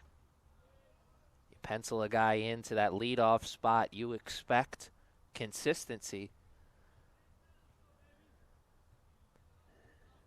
2 times stepping into the batter's box, 2 times reaching base safely. That's about as consistent as you can get. Does he come around to score and put his team in the lead? We'll expect the movement from him sooner than later. He faked it, and that was a good secondary lead. Everybody was expecting the throw. Never came because he never went. Safe to say he's in the back of everybody's mind now, though. And that clear as day as Noel picks back over to him. He's looking right at him with this lefty-lefty matchup taking place in front of us.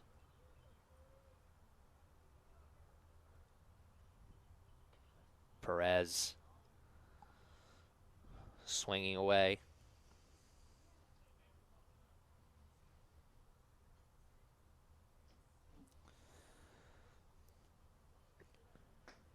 Urena, the only player for the Knights with a hit, and he's looking for a steal there. Throw beat him, but he couldn't field it cleanly. The shortstop.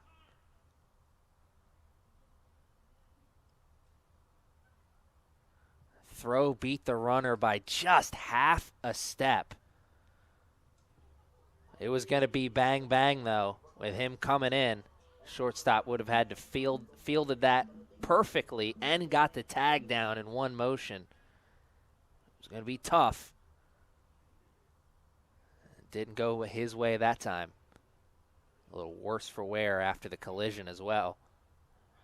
Everybody's got as much right to that base as everyone out there. It's the nature of the game sometimes. One of those bang-bang plays.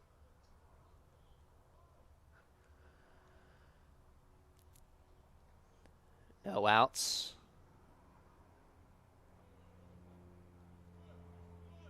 Excuse me, 1 out now after Perez went down. And Pora right to the shortstop, and he beats it out. Runners are at the corner with 1 out. That was a dangerous move there from the man at second base, making the break on the play. The ball hit towards the shortstop. Shortstop went for the throw over to first instead of trying to gun down the lead runner. He did get a good break on it, but usually you're looking for those types of plays when the ball's hit to the left side of the field. 1, 2, got it! An inning-ending double play to make sure the score remains the same. Wow, what a big defensive stand there for the Cats. Knights were able to get the runner over to third, but a big double play makes the score stand still.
top of the fourth inning awaits us, and I am sure a lot more excitement in this game awaits us as well.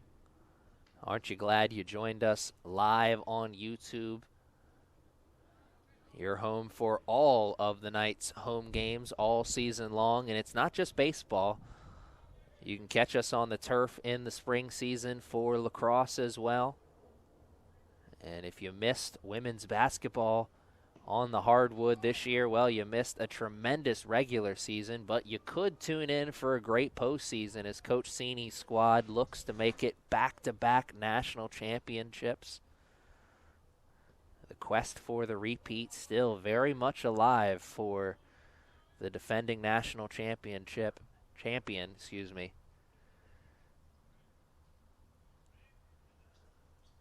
If you want to follow Coach Cini's squad as they go dancing in March, you can check out the CCBC Essex Athletics website.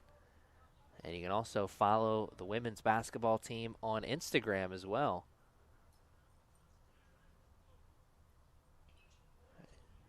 If you want to check out all of the athletics action, that CCBC Essex Athletics website is the place to be. Would always encourage you guys at home to come check out a game at the Castle. Whether it's the Diamond or on the turf, the action always spectacular. Action starting off fast here in inning number 4. The strikeout for out number 1, and a pretty one.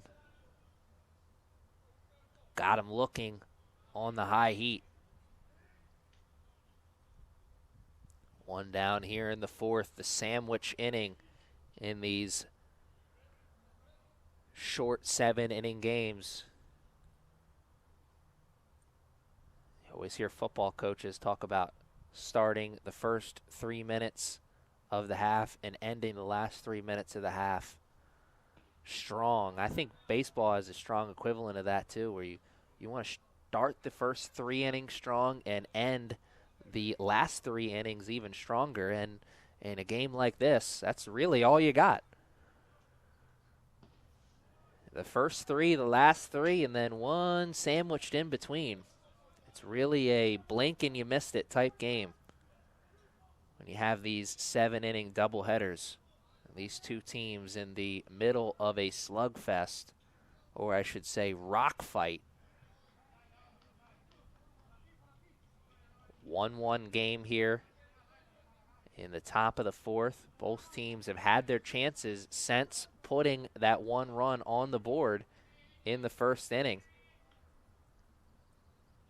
Knights had someone on in the bottom of the 3rd, top of the 3rd.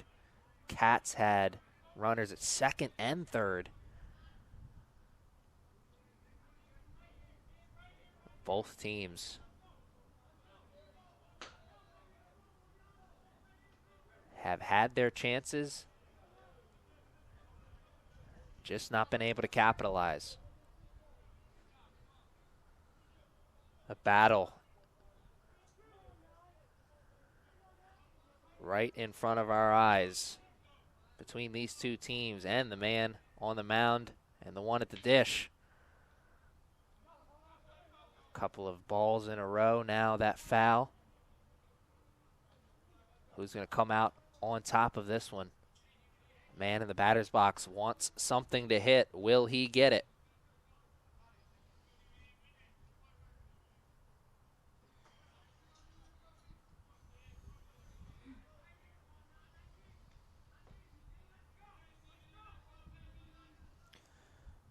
Deucin, the DH for the Cats.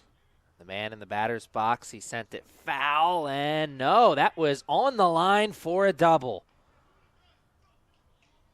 What a piece of hitting and a better piece of heads-up base running. Nope, I was right the first time. Oh, shacked in a full moment. The yin and yang of life. He thought he had it, and now he's got to try and do it again. It looked like a foul from where I was sitting, and particularly the way the wind has been pushing everything that direction. But of course, everyone smartly running until told to stop.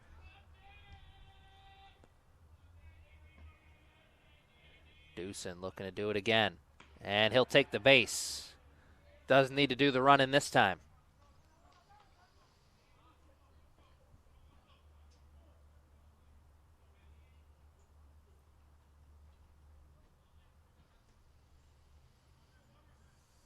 So Dewson is a solid 0 for 0 today. He's at 2 walks to his name.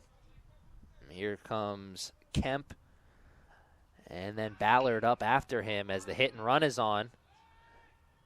Dewson's got a step back, and that ball was out of play. It certainly looked like they had a chance at it a moment. Dewson was quick down the line, trying to get to second base. Cats trying to manufacture a run here. Desperate for some offense. Both of these teams are. And now everyone aware of the potential movement at first.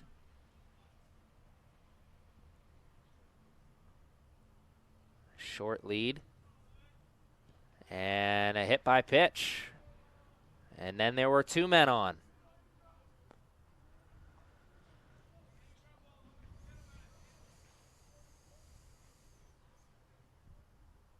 Two men on with 1 out in this inning.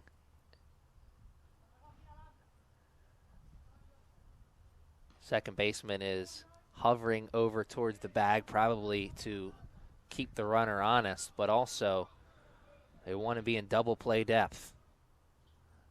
An inning-ending double play, exactly what the Knights need. It's what the Hawks got.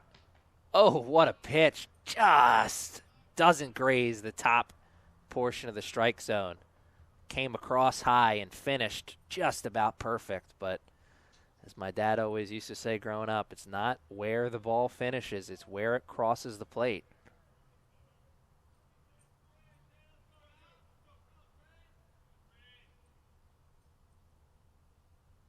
One-0 start.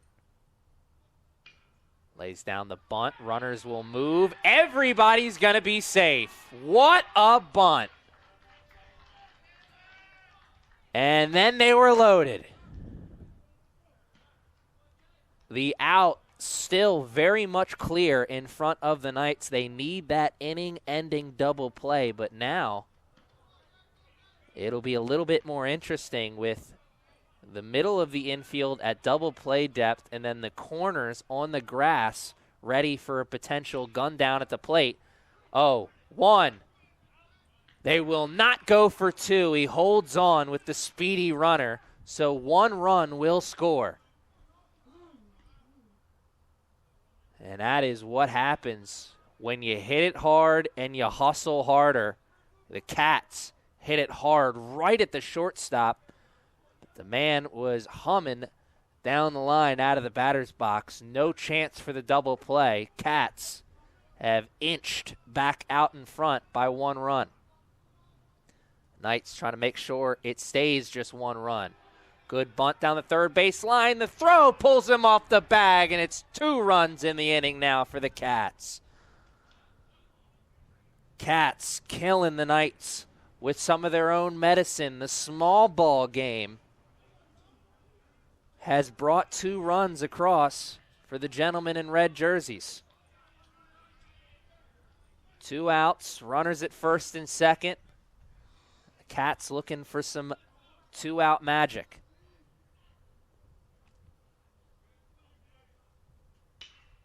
Big hit right into the hole at second. Whoa, what a play by the shortstop. Perez into the hole right there in between second and third. Caught it on the hop, quick throw, and the damage held to a minimum. 3-1 is the score. The Cats have found themselves back out in front. Can they stay out in front this time? That's the question.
It is a brand new ball game once again here at the Castle. The Cats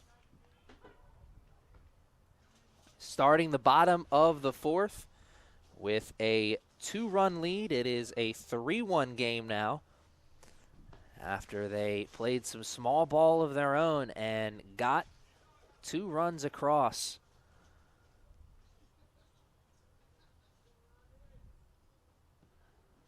Breathed new life into this game. Best, Ota, and Esley are due up here for the Knights. Ota right back up the middle, snagged by the pitcher. What a Greg Maddox impression. Hit hard. His instincts right on top of it, though. Did take a little bit of a pound into the dirt, probably slowed it down just a bit, but still a nice play by the pitcher, fielding his position. And a quick out on a ball that was hit hard. And I'm sure that's got to be one of those frustrating ones. The Knights thought they had a real good start to the inning. Hit one hard right back up the middle, and it didn't get past the pitcher.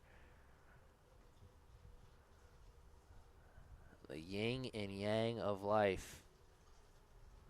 This game can be cruel sometimes.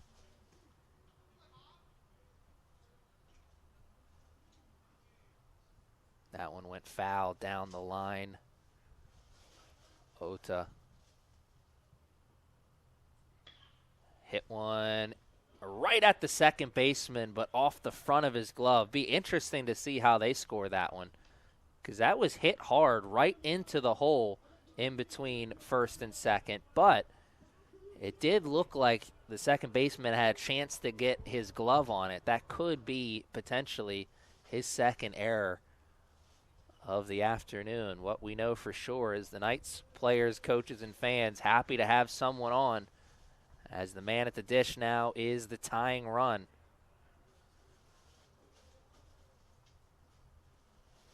Looking to avoid making it a letdown here in Game 2. Looking to avoid making it back-to-back days where they go 2 for 2 against their opponent. Or, excuse me, 1 for 1 against their opponent on the doubleheader. That's a nice job of hitting there. Just got a little piece of the ball, hit it where they aren't.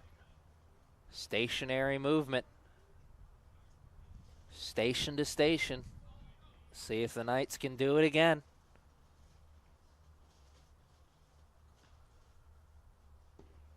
Oh, you saw the arms start to move forward. He wanted that one, and the movement said otherwise. Good pitch there.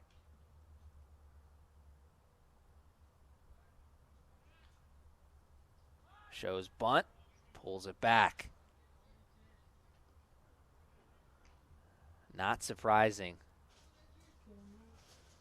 See the Knights try and move these runners over into scoring position, even with one out. Both men on representing the tying runs. Go ahead run at the plate.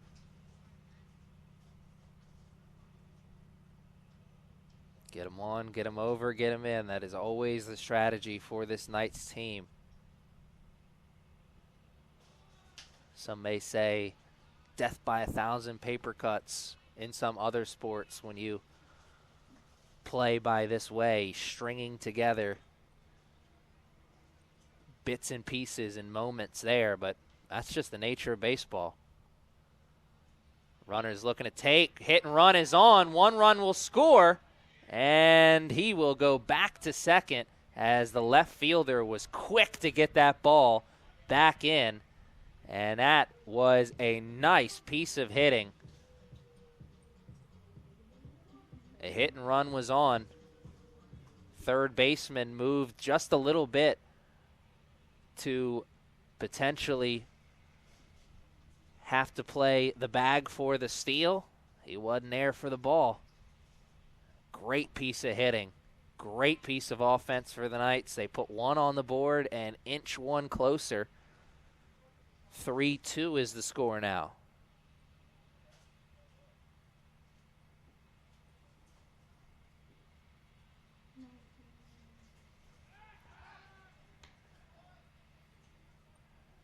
And he is flirting with him over there on the mound.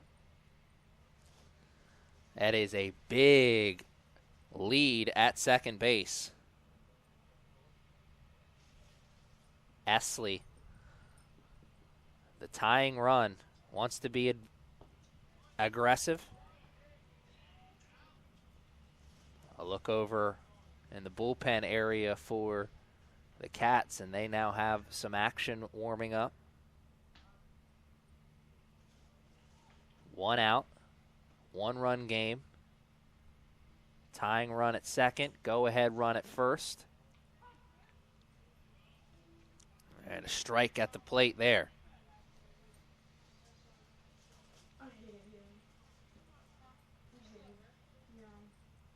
This game, just like the weekend, just continues to get more and more interesting. That one sent for a ride into right field, long throw, and he will not have a chance to gun down the runner. Esley, heads up play, realizing that he had a chance to tag up there.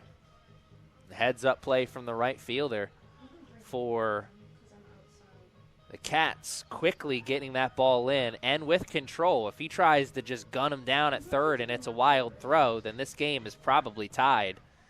Instead, the Knights need a little 2-out magic.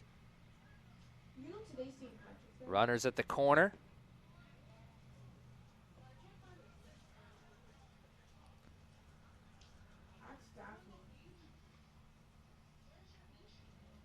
Runners at the corner with 2 outs.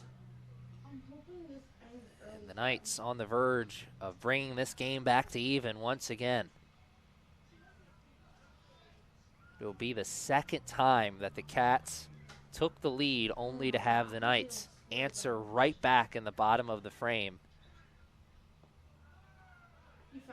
So important for the man behind the plate to keep this ball in front of him. Easley already shown that he's aggressive on the bases. He is going to look to take home. He's looking for an excuse to try and take home.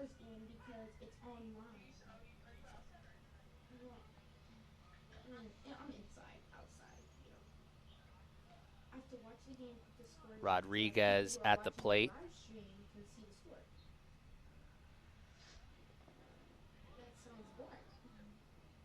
Or excuse me, that's Urena at the plate.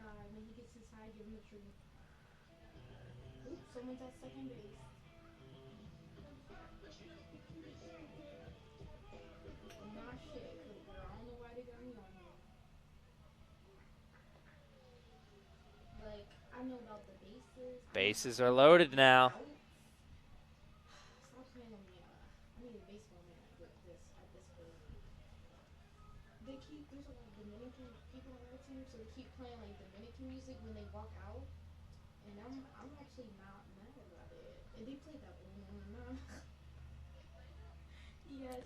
Bases loaded, 2 outs. Knights in the middle of a big moment. They were down 2 when this inning started. They've already put 1 across. And now they are looking to maybe take their first lead of the game. And he lays off the high heat. The wind has turned a little bit bitter here over the last minute or two. It's picked up, or excuse me, ticked down a few degrees, I should say. It's a little bit colder at the castle right now, bringing the fans up and out of their seats. A combination of the cold wind and the exciting action on the field, as this game has definitely picked up in intensity. And now coaching staff for the Knights wants to talk about it. Timeout taken by them. Everybody that was on the bases is running over to the third base coach. There's going to be some kind of play on here. What is the strategy?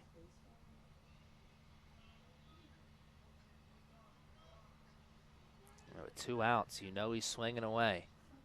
They don't have extra outs to play with.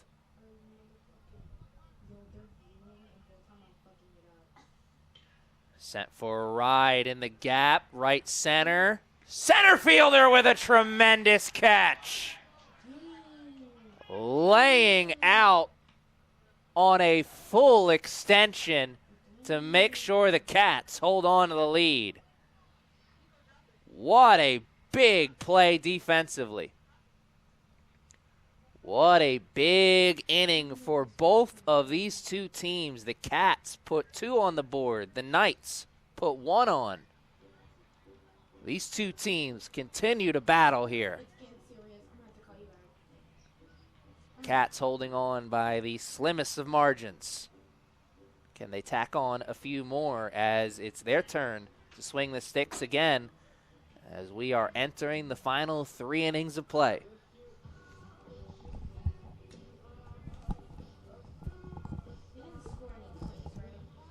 They scored 1. Okay, I was like, wait, I see 3 of them running out. I'm like, what is going on?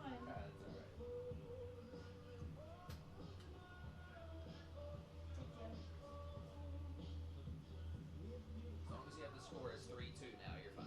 Yeah. Okay. Thank you.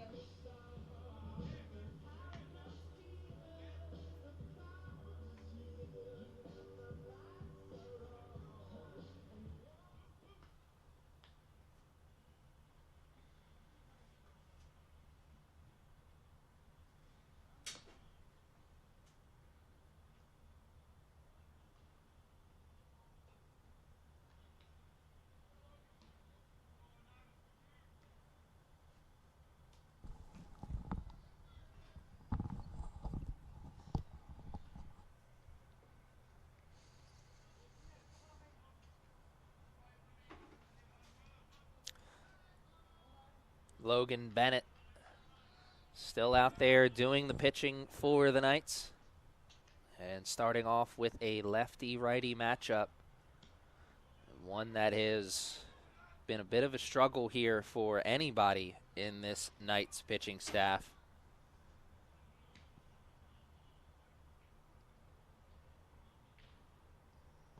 Top of the lineup for this Cats team, very successful. Glassford and Wilson, a combined 5 for 6.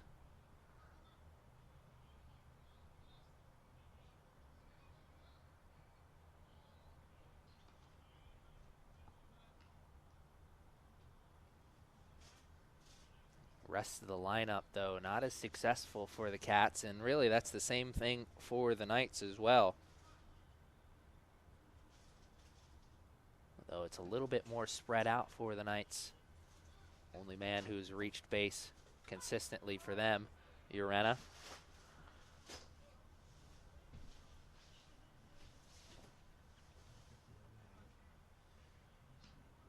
Dietz in the batter's box right now here for the Cats. Trying to give his team a chance to bring that top of the lineup up to the batter's box once again. And Dietz will go down 0 for 3 now for him. Grasbola and Ricks due up in the 5th. So it's 4, 5, and 6 due up in this inning.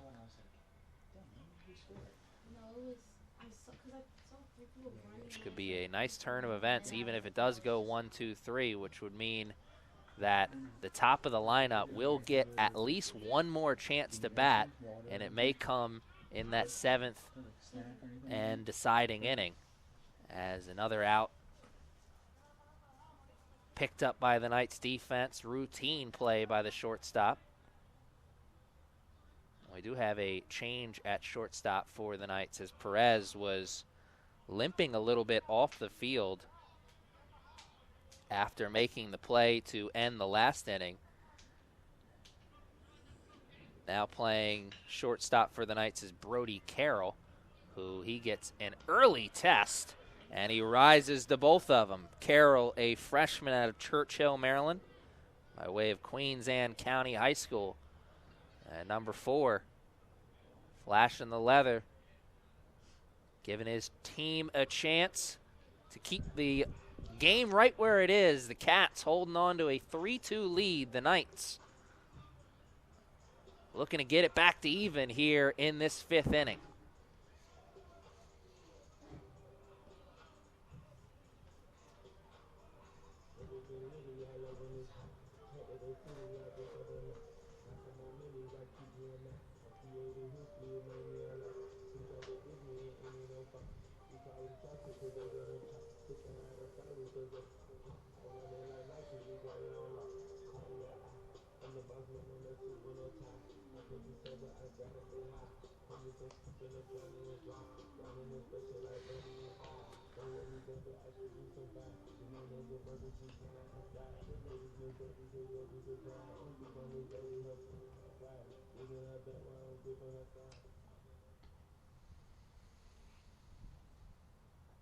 Three, 4, 5 due up here for the Knights, as we see some warm-up action taking place now in both bullpens. So they're on the other sides of their warm-up action. The Knights doing their tossing, and you see the bullpen for the Cats just doing some light stretching. We'll see some more pitchers here in this one, I'm sure, as this game is only going to get more intense.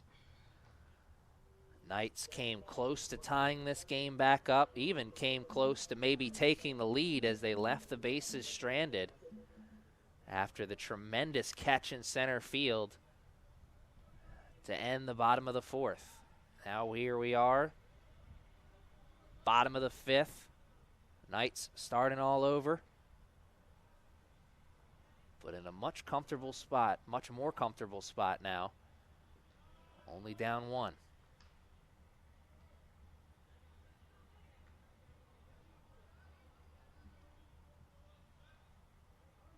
One and 1 count to start. That'll drive it to 1-2. Nice pop on the mitt. Caught that outside black. Real quality pitch. Tried to do it again, but a little bit too far outside this time. 2-2.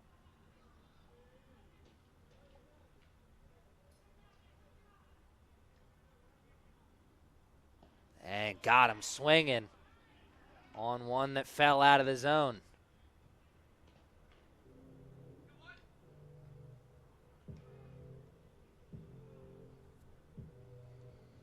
One down in the 5th. Amparo was the 3 hitter. It was 3, 4, 5 due up, so it's Castillo and Best. And right behind them, and excuse me, we now have a change in the lineup as it'll be a pinch hitter, Zayas. So it's Zayas and Best and Ota behind them, hoping that someone gets on. Eduardo Zayas from Puerto Rico getting a chance to hit in a big spot here.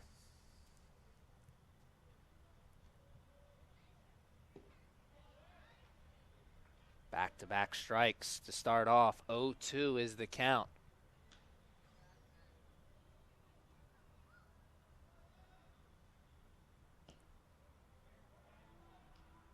And everyone in a red jersey thought that was going to be strike 3. Catcher was ready to throw it around, but instead it runs to 1-2.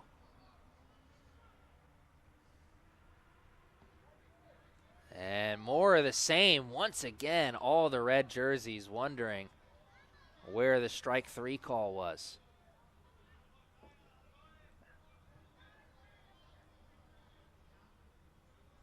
Great eye by the man at the plate, but could not hold off on that one. Another strikeout for the Cats on a very similar pitch that we saw moments ago. I'm sure that started in the zone on the outside. Just couldn't resist as it fell off and out of the strike zone. Swing and a miss. Knights looking for some two-out magic. Trying not to leave it all to those last 2 innings. They saw the hands start to move forward there for Best.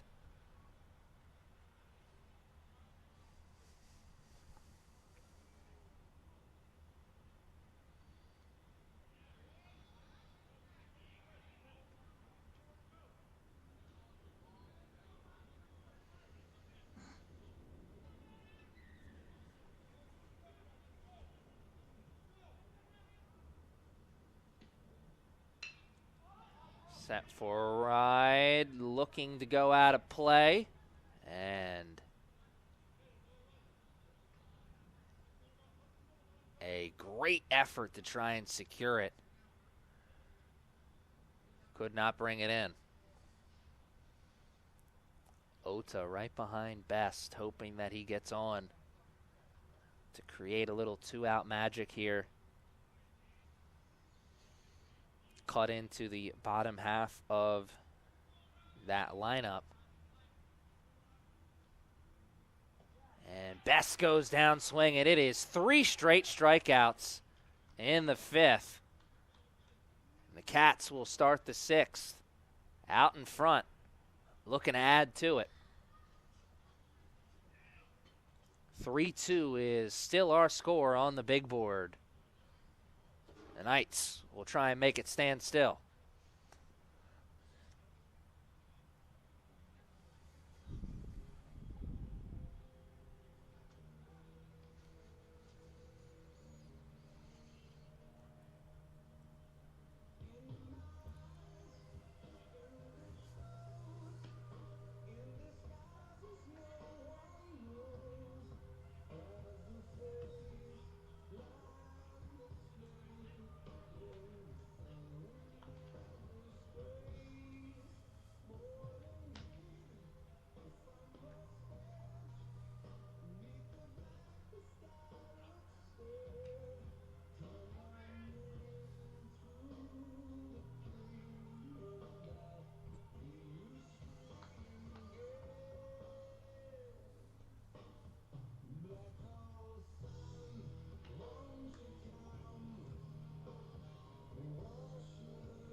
Hogan Bennett still out there for the Knights, wheeling and dealing.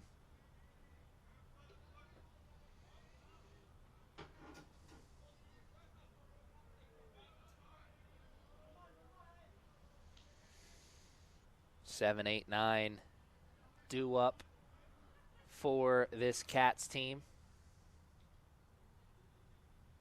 7-hitter Doosan is a solid 0 for 0 here today, so not helping his batting average much, but his on-base percentage has gone up a few ticks here today.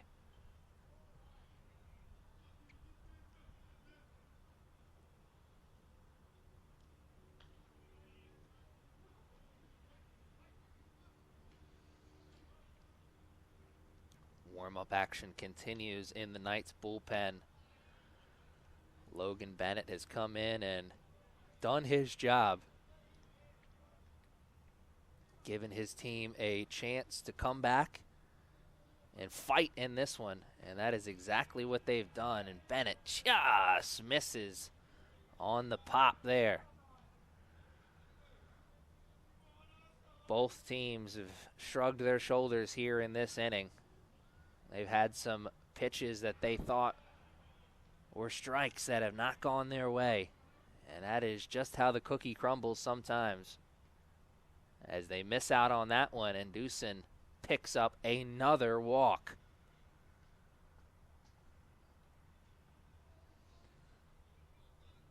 You got to earn that spot in the DH. A lot of guys on the team that can swing the stick, but it's guys who can swing it efficiently who get the DH spot. And what a throw by the shortstop, but not in time. It was in time.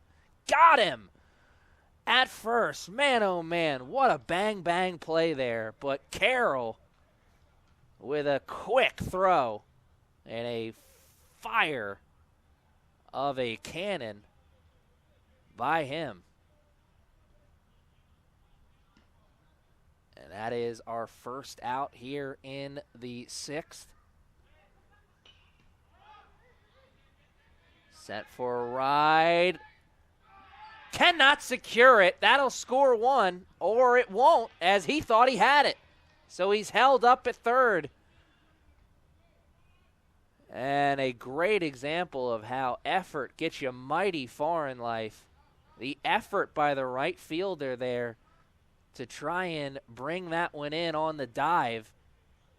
Had the runner held up in between first and second, once it finally touched the earth, he was quick to get it in and quick to make sure they couldn't advance any further. And the score remains the same. The Cats holding on to a 1-run lead here.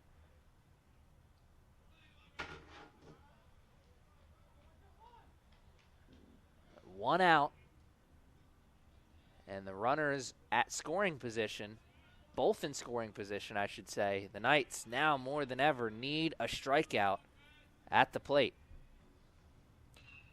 That one sent for a ride. Doosan looking to tag. Rodriguez has it. The throw. It's in time! Got him! Double play! Da-da-da! Da-da-da! Rodriguez gunning down the speedy runner at the plate, and it will remain a 1-run game as we go into the bottom of the 6th. Oh, my. Ladies and gentlemen at home, you may want to call Grandma. Tell her to join us live on YouTube, because it looks like we've got some more late inning magic in store for us.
New pitcher into the game for the Cats.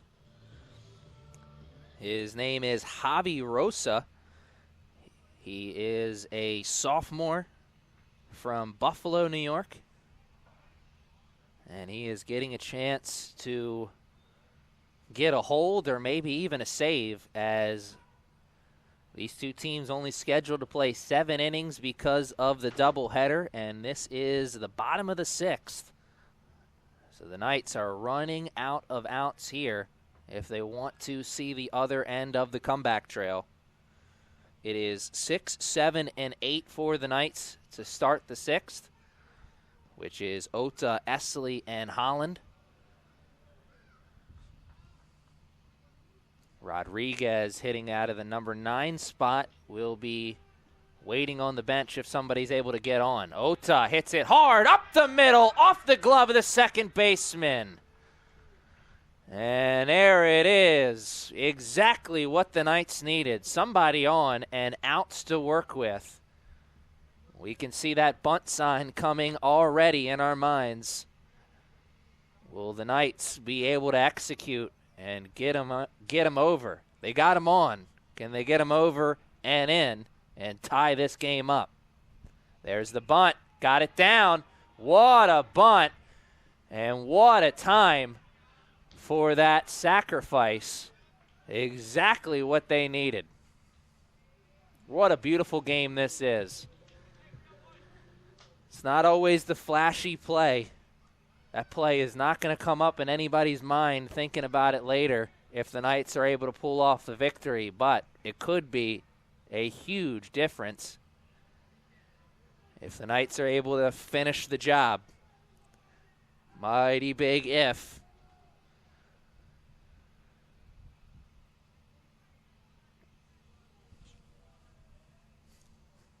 So Holland was due up, and that is not him at the batter's box, or in the batter's box.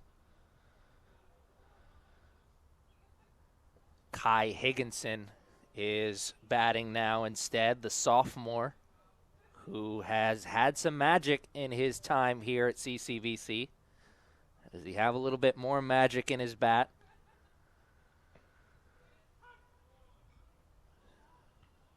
Gives him one. One out. Runner at second. Knights down one here in the bottom of the 6th. Higginson starts to swing, and the ball gets past him, and now the runner's at third. Higginson started to bring those hands forward, but cooler heads prevailed, realizing it was out of the zone. And the sophomore may get something to hit here. The infield is in, thinking about potentially gunning down that runner at the plate. Higginson lays off another, and his advantage got that much greater.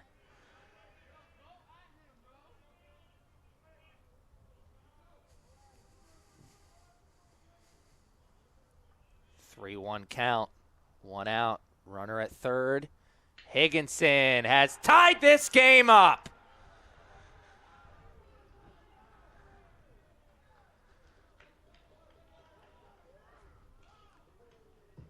And I am obligated by contract to let you all know at home that we have a brand new ball game.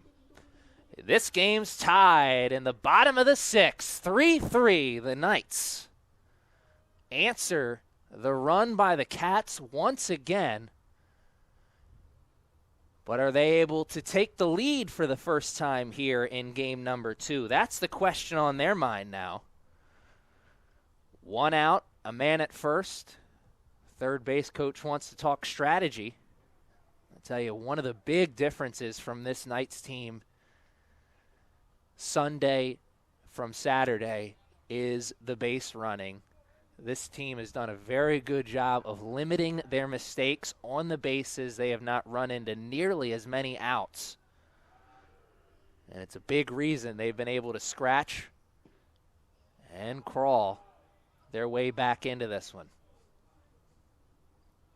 Second time they have answered the Cats.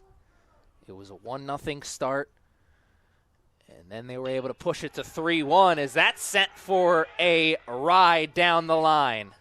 And quickly getting the ball back in as Higginson is aggressive on the bases, and he was thinking about third. And he had to put the brakes on real quick. And now the warm-up action starting to take place in the bullpen for the Cats, and a conversation on the mound is going to take place amongst those that matter most. What is the strategy here for the Cats? It is definitely a brand new ball game. 3-3 game, 1 out. Runners at second and first.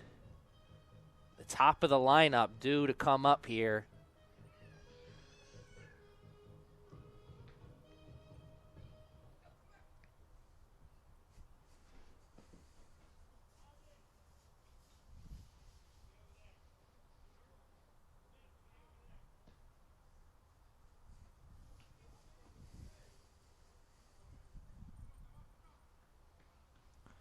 Rodriguez, the number 9 hitter, who had that huge defensive play that became that much bigger after the Knights have been able to scratch one across.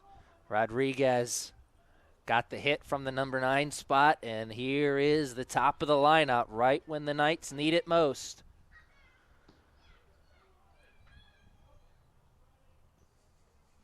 Urena, I believe, has yet to make an out here this afternoon. Indeed, that is the case. He's 1 for 1 with a couple of walks. And that one will draw it to even at 1-1. It always seems like when you need it most, the top of the lineup is right there. Asking you shall receive off the noggin. And they're loaded. For the second time here today, the Knights load the bases in a critical spot. But remember, fans, the Knights had an inning-ending double play that left a bitter taste in their mouth earlier, so the Cats know what they need to do. The question is, can they do it? And if it is going to happen, it's going to happen on somebody else's dime, because it's going to be a pitching change. So everyone's going to get a chance to talk about strategy here. The Knights going to talk about how to make the most of this opportunity with the bases loaded. Cats trying to figure out how to keep it right there.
Ethan Michelwani is taking over and doing the pitching here for the Cats in a big spot. 3-3 is the score on the big board. 3 men on and only 1 out in the bottom of the 6th if the Knights are able to scratch another one on. and take the lead here, they would make the top of the 7th a save situation.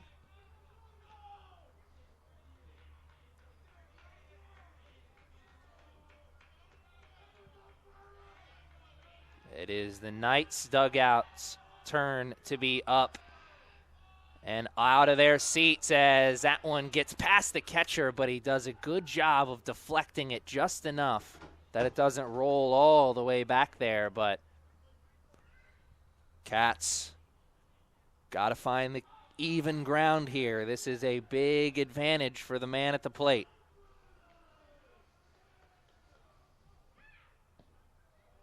There it is, the strike they were looking for. Can they find a few more? You knew the take sign was on there. Really interesting to see what it is now. And it's off of him. He made no effort to move, though, and it doesn't matter.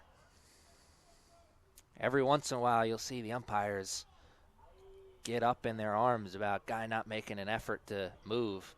And I understand it by the letter of the law. He does have to move, but in a situation like this, the Knights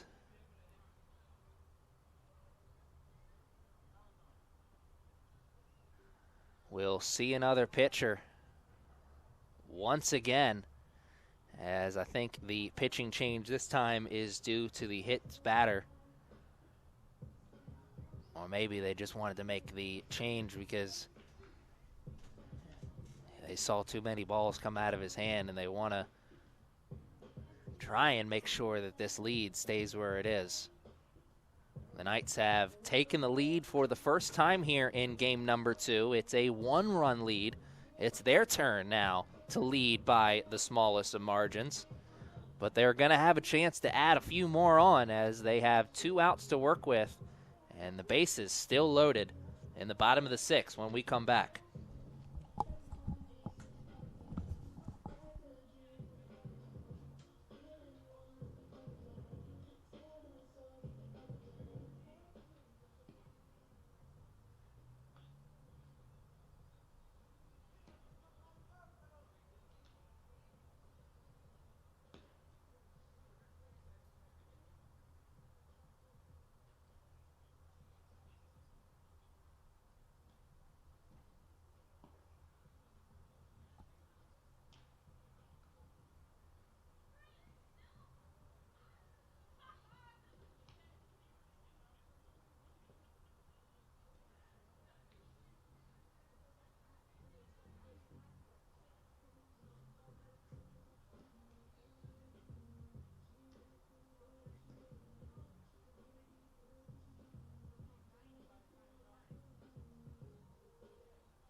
Austin Dietz doing the pitching now here for the Cats.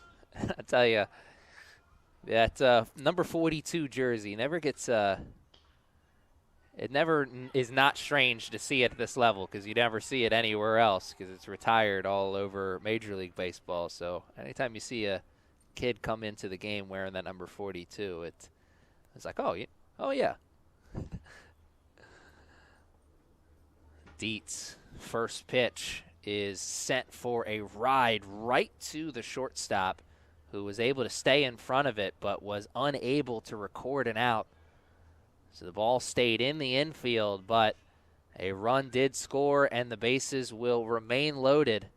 Song and dance in this one remaining the same. The Knights running towards victory potentially. Now up 2 runs, matching the largest lead by either team.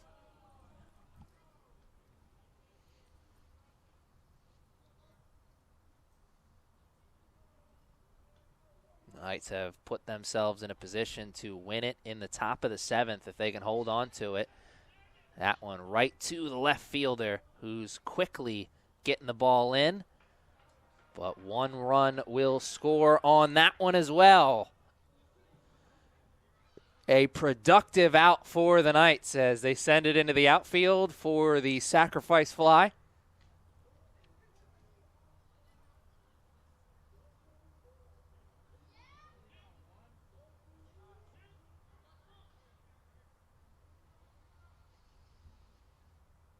Two outs, and the Knights now leading by 3.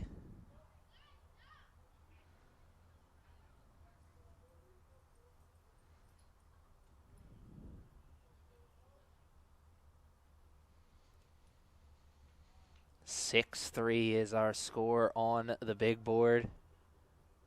We knew that we were in for a potential big inning with that top of the lineup coming up for the Knights.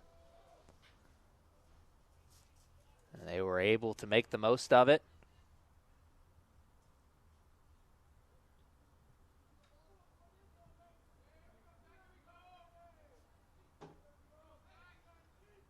To the plate, sent out into the outfield. Center fielder's there and makes it on the one hop back. An easy play for him, particularly after the spectacular one we saw from him earlier. Do the Cats have any more spectacular magic in their back pocket? They'll need it, as their lead is a thing of the past. The Knights now up 6-3 and looking to hold on for the save.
Logan Bennett still out there doing the pitching, and it is his game to win if he can finish it off. Well, it's his win. It's his game to win, actually, regardless, even if they bring someone in for a potential save situation if he were to give up a hit or maybe even a run. Logan, the pitcher of record, when this game switched over and towards the Knights' favor, so he is the one in line to potentially pick up the win. Matters most for this Knights team, though, is they could be inching that much closer to 500 as they started this weekend 3-8. Higginson, nice play at first. A sophomore with the veteran play in relief when he came in for the pinch hit, and a veteran play on the other hot corner as well. So the Knights, I was saying a moment ago, came into this weekend 3-8. They improved to 4-9 after yesterday, 5-9 after the win in Game 1, and just 2 outs away from improving to 6-9.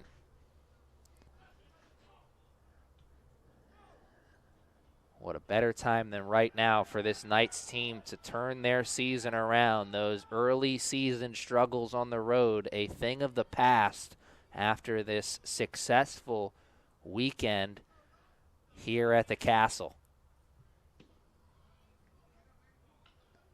Bennett misses on the last one. It's a productive part of the lineup here for this Cats team. Looking for some late inning damage. And we see some warm-up action now starting to take place in the bullpen area for the Knights. Not the first time we've seen that already. And that one sent right to Rodriguez as he catches it on the hop. And now there is one man on with one out for the Cats. It's not what they needed, but it's a step in the right direction.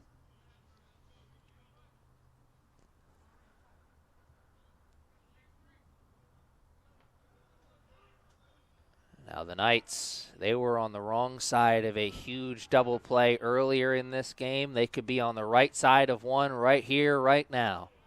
Could be the sweetest of double plays, just one pitch away. You know that's what the middle infield is thinking at double play depth. Ready to finish it with a little razzle-dazzle. Knights have already had some spectacular defense already. Of course, that gun down by Rodriguez that made the game continue to be just a one-run game. That was really, potentially, the difference maker for the Knights defensively, at least.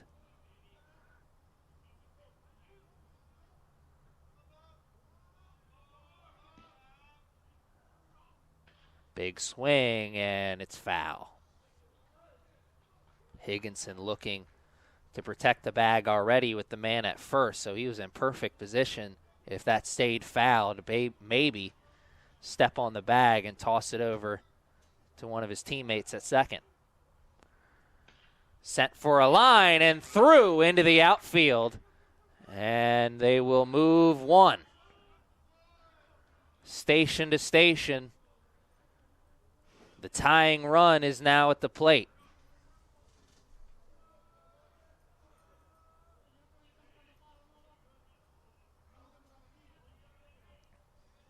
That game-ending double play, though, still just one pitch away for the Knights.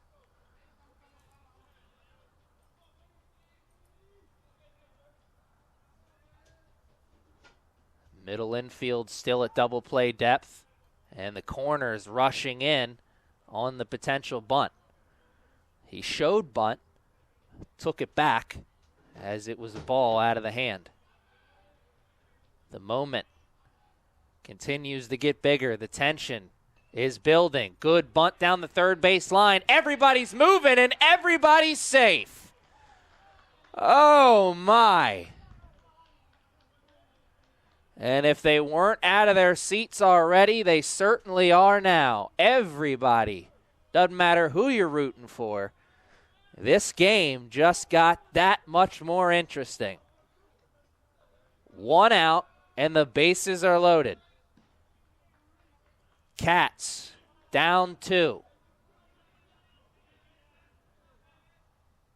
Sent for a ride in the hole. Third baseman, what a play! Cannot make the throw, though. Oh, 1 run scores. What a stab to keep it and give himself a chance. The cruel breaks of the game, though. The man out of the box hit it hard and was running harder. The Knights still in front, though. Still just one pitch away from that potential game-ending double play. This one up the elevator shaft and out of play.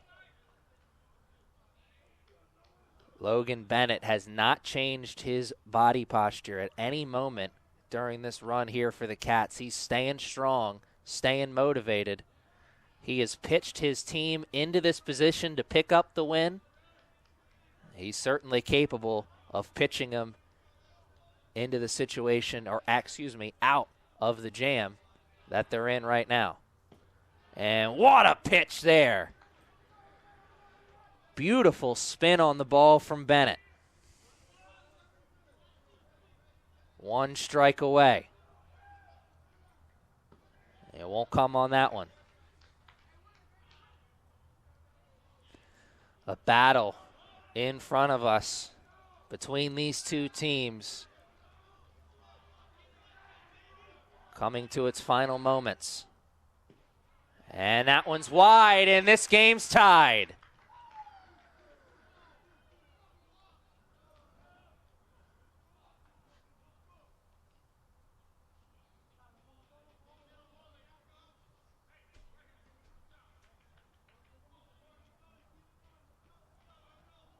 What a different feel to this game now.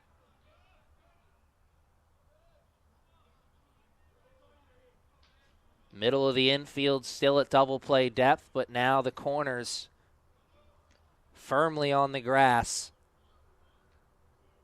trying to gun down that runner if it comes to it.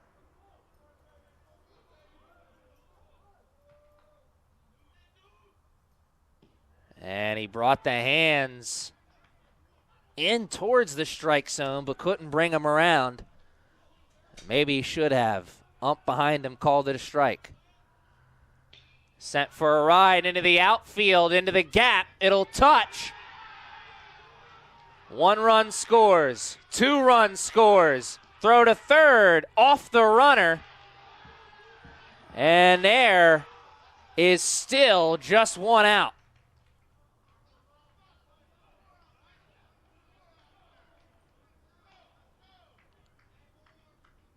A clutch piece of hitting there from the Cats. Sent it in towards the gap. Great hustle from the outfielders for the Knights. Just couldn't get to it in time. And the throw just half a second late. And now we will make the change at pitching. And we will see someone else take over. Try and give the Knights a chance to make a comeback in the bottom of the 7th.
Tough to see the real number on the back of the jersey. Not sure if that's 37 or 32, so it's either Logan Burrows or Trevor Vera in the game, and he is tagged out for a huge out on the bases. My, oh my, that is a big difference, or could be a big difference in the game, with an out made without the ball being put in play. And now one less runner on the bases as well.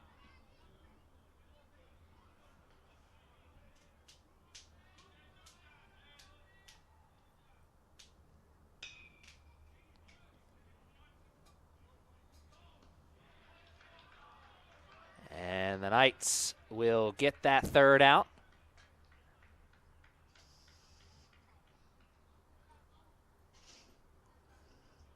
And we will see what they have in store in terms of swinging the sticks, because they've got to do it one more time. Do they have some more late inning magic in their back pocket? They walked it off for the fans in game number 1 to start this weekend of baseball. Will they walk it off for the fans one more time to end it?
Austin Dietz still doing the pitching here for the Cats. He came in relief to try and stop the bleeding earlier, and now he has found himself in a position to possibly secure the victory if he's able to hold on. Ball sent up the middle, right to the shortstop. And off the bag, and he doesn't hold on to it either in the tag attempt. Hustle gets you mighty far in life, and the Knights stole one on the hustle there.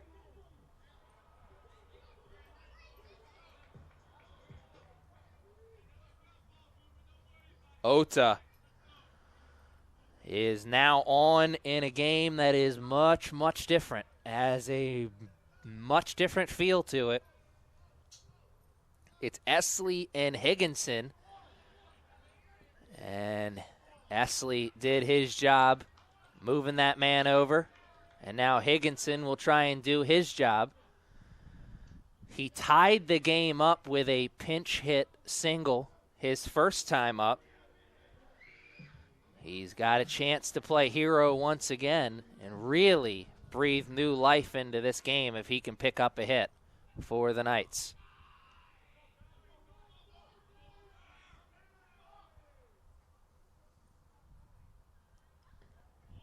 Higginson moved those hands forward, decided against it.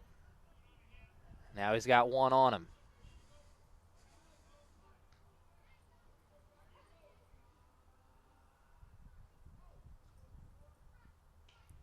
And off of the foot of Higginson. And now there are 2 strikes.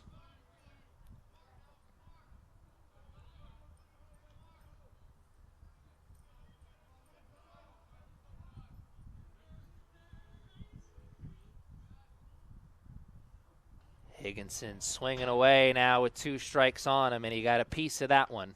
he'll see one more.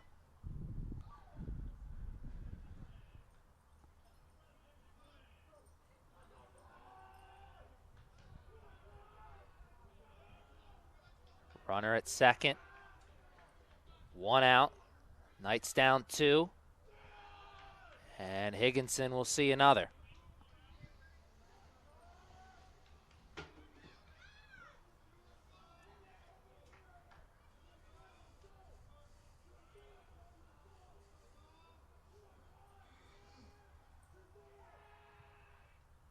Higginson sends it foul down the third baseline this time.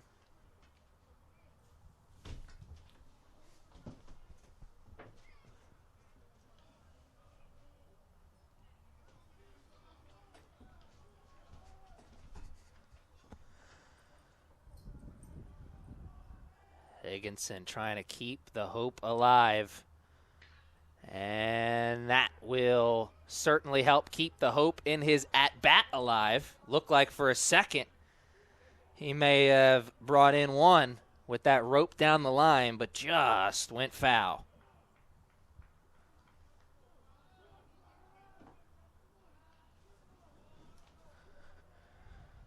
Higginson has done the veteran work here. He's fouled off the tough pitches. Will he get the good pitch? Up the middle. Nope, it is off of his leg. Thought the way that everyone was moving there for a second that it was a slow roller.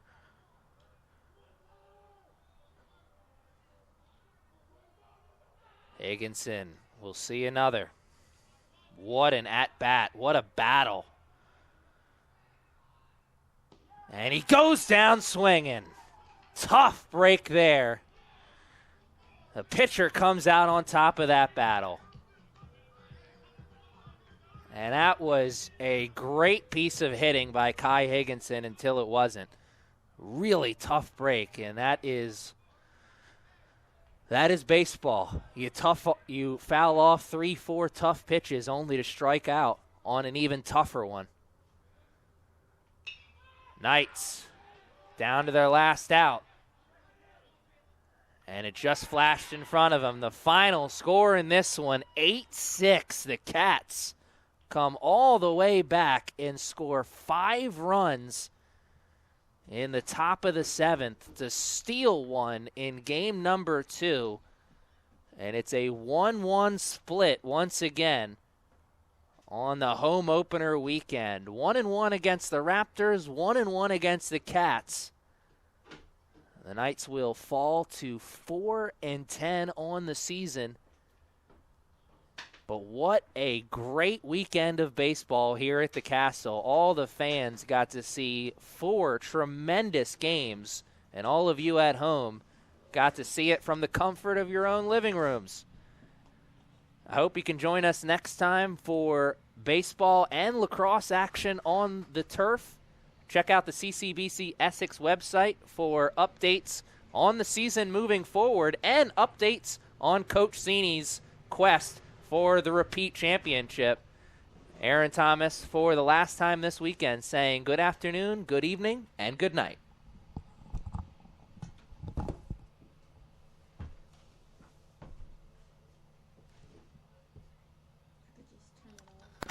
I don't know if you turned it off, but I know you end the live. But I think he's coming right up here. I'm sure I'll probably help you.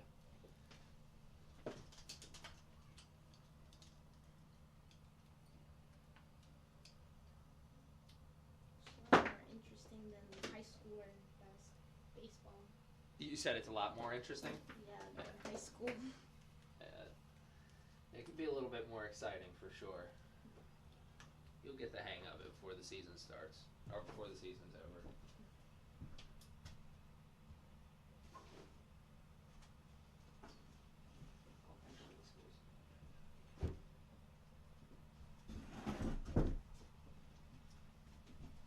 You can sneak out there and ask him what you're supposed to do.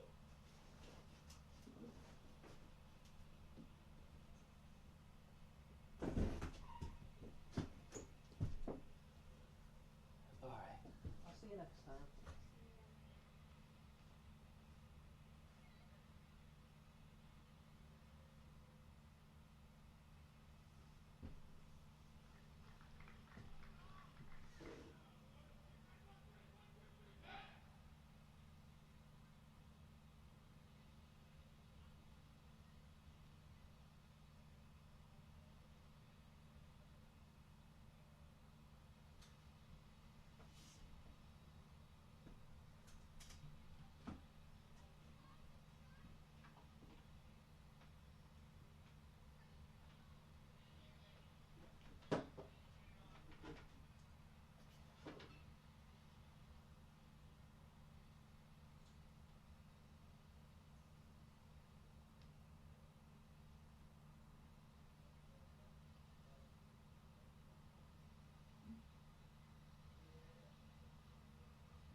Yep.